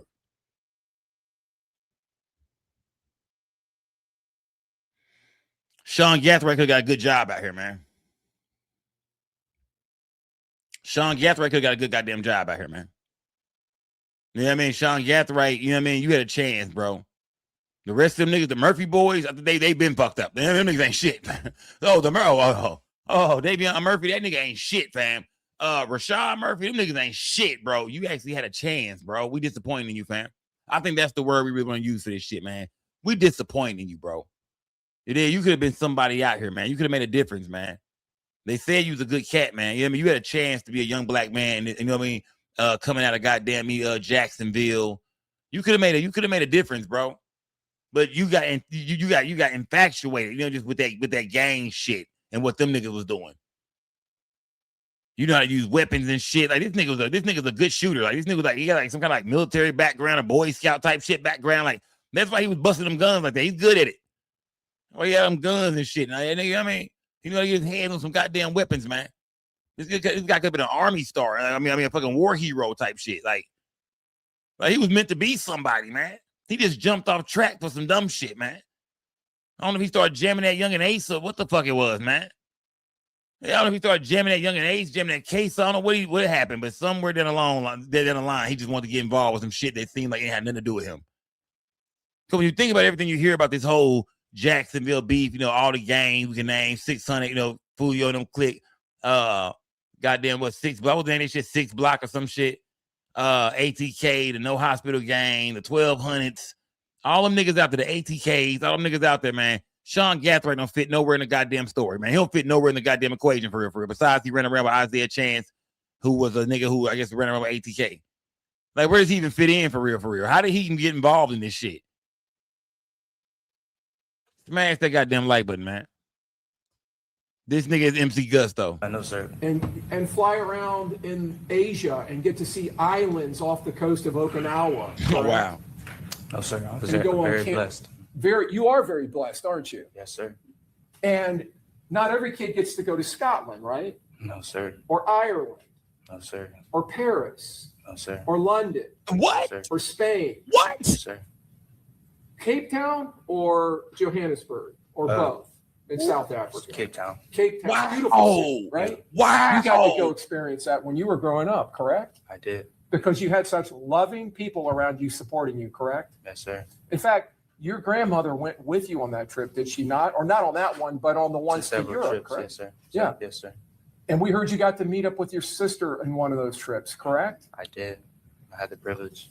So you always had someone there taking care of you, and you always had good, strong male role models, including people at your grandmother's church and your stepfather, Mr. Harrington, correct? I had male role models in my life growing up.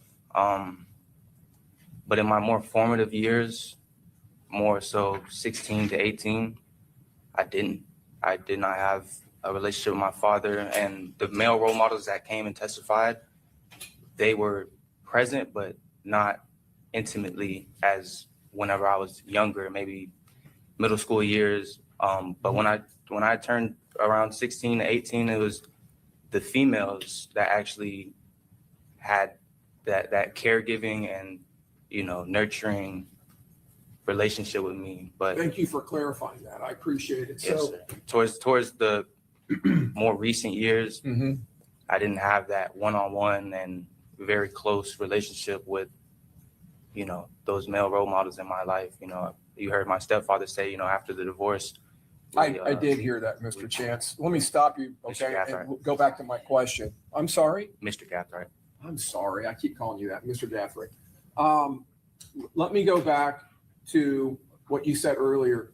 Between 16 and 18, you didn't have a male role model? Is that what you're telling the jury? I'm not saying I didn't have any male role models, but day to day, young men need strong. That's not what I asked. I asked if you had a male role model between 16 and 18.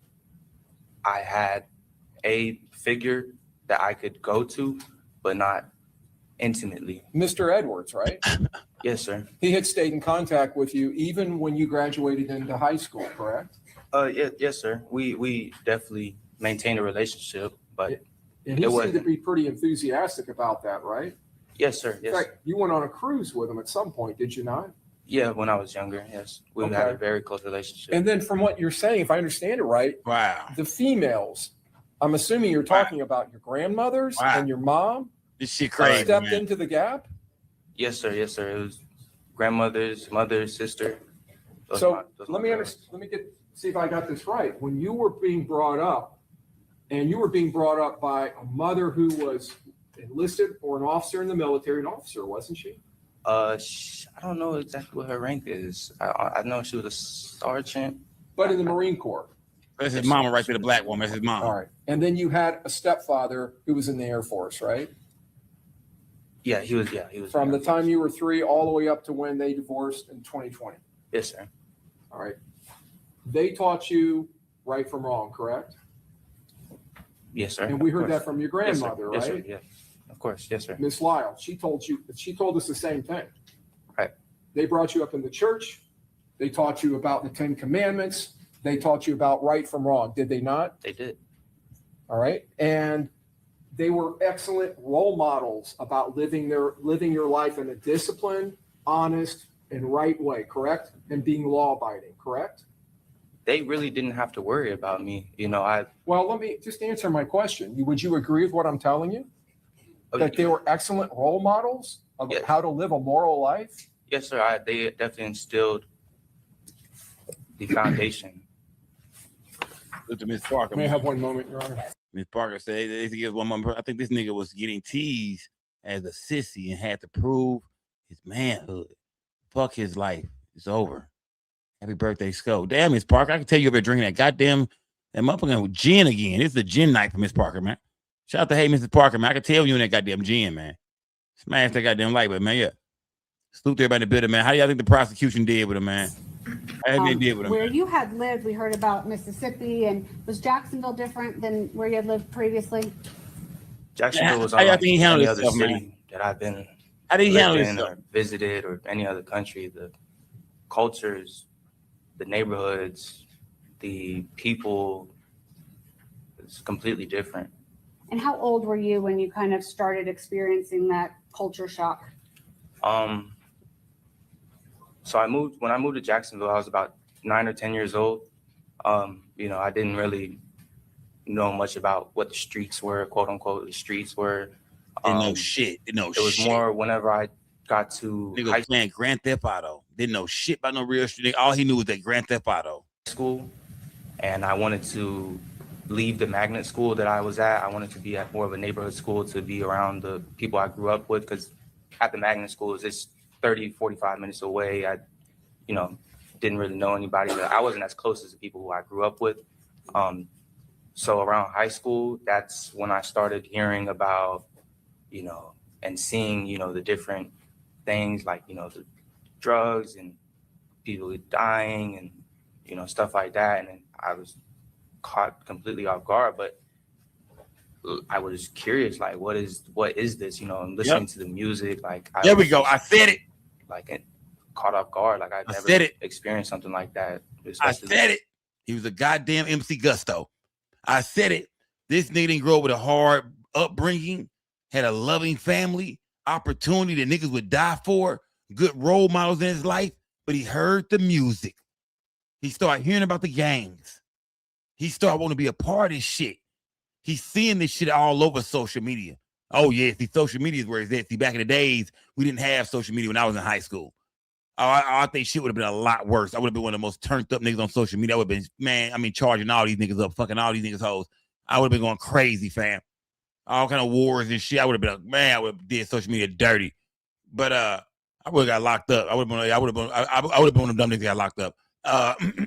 But social media, it helps create this picture, of what's really going on. Niggas behind the scenes talking that shit, niggas doing music, niggas dissing each other, niggas smoking their ops and shit. Like, social media is where it's really at these days, man. Instagram, TikTok, X, Facebook, wherever the fuck you at, man. Goddamn Twitch, YouTube. And this nigga was watching that shit, man. He was watching that shit, man. How long has he been friends with Isaiah Chance? That's what I really want to know. Living in Japan and, living in different states around the world. I mean, in the country, it didn't have what Jacksonville had. And we've heard from a lot of people that knew you, and I think it's been a pretty consistent theme that you were mature and, smart and interested shiny in as hell. things. But you were still what? How old around that time? I was 14, 15, I would definitely, I would go far away. First things. Well, I think it's more asked than answered, but you can go ahead and answer. Just yes or no.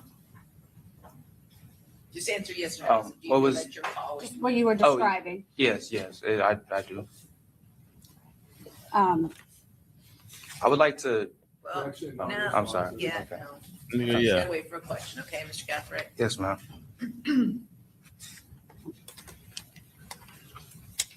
No further.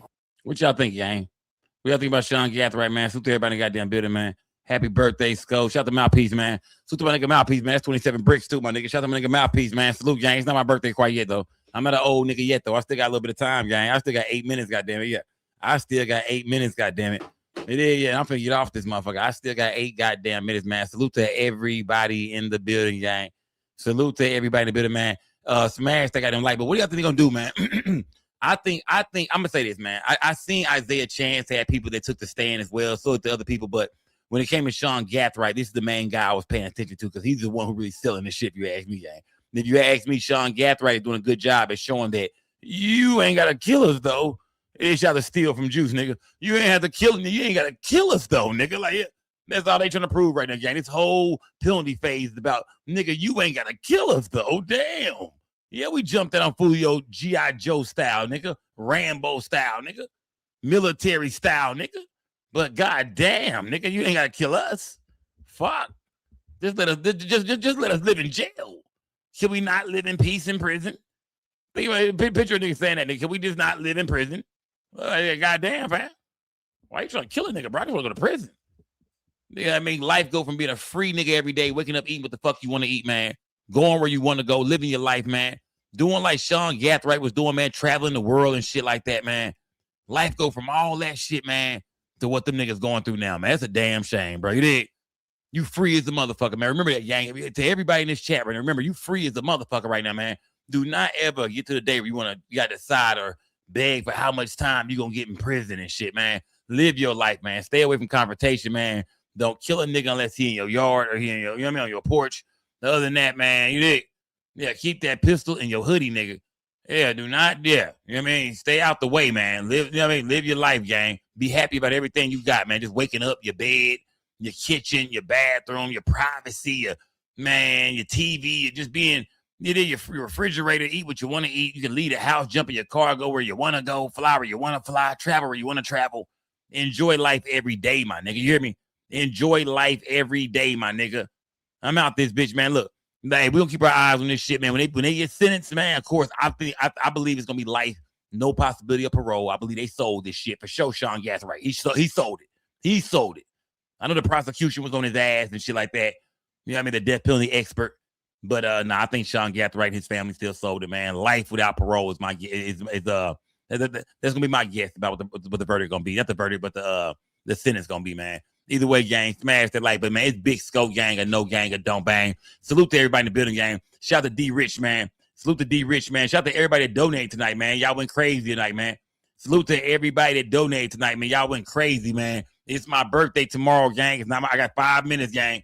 I still got 5 minutes, nigga. It is not my motherfucking birthday, fam. I am 42 years old, nigga. Yeah. Don't try to make me no old, nigga. I'm 42, nigga. Yeah. Don't try to tell you. I'm 42, nigga. I'm not 43, nigga. Got me fucked up, nigga. You dig? Smash that like button, gang. Salute to everybody that donated tonight, too, gang. Salute to everybody that donated, man. What was I gonna say? Hold on, man. You dig? Can't forget about goddamn. Let me see. Hold on. Who is that, man? Who is that? Shout out to my nigga John for that cash chat, man. Salute to John for that cash chat, man. Salute to everybody in the building, man. I see some more. I'm not for sure. Let me see. Hold on. Let me see. Hold on. Let me see. Hold on. I gotta make sure. When was this?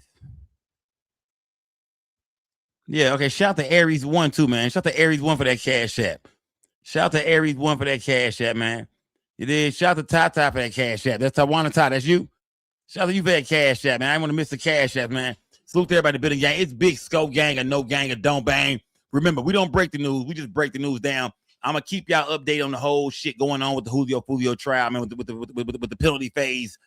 Man, like I said, life, no parole, man. I don't see them boys getting a death penalty, man. I think Shawn Gathright, I think this light-skinned nigga did a good job, man. Either way, we'll be back, gang. We'll have more shit to break down. What y'all think about Michael Jackson tonight, man? There's new allegations on Michael Jackson. Not really new, but you can see it's back in the news right around the same time as the goddamn movie. What a coincidence, man. What do y'all think about the news, man? Everything that went down today, man. What do you think about Lil Boosie going at Shawn Cotton and say cheese, man? Do y'all think niggas should keep jumping that Vlad TV beef? Leave that shit alone, man. Cause Boosie say he eat, nigga. He don't need no podcasters, no interviews, no none of that shit, nigga.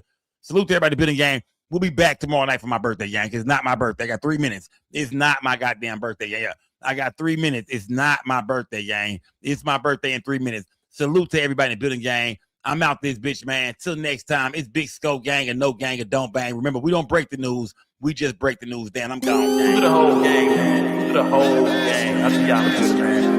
Yeah, it's your boy Justin on the scope. We don't break the news. We just break the news down. It's most definitely Scope Gang or No Gang or Don't Bang. Hey, we're gonna stay real over here, man. Big Scope Gang. Salute to everybody that watched this video. Make sure y'all like the video, subscribe to the channel, hit the notification bell. I do live streams all the time. It's Scope Gang or No Gang or Don't Bang. Salute to everybody that did it. Hold on.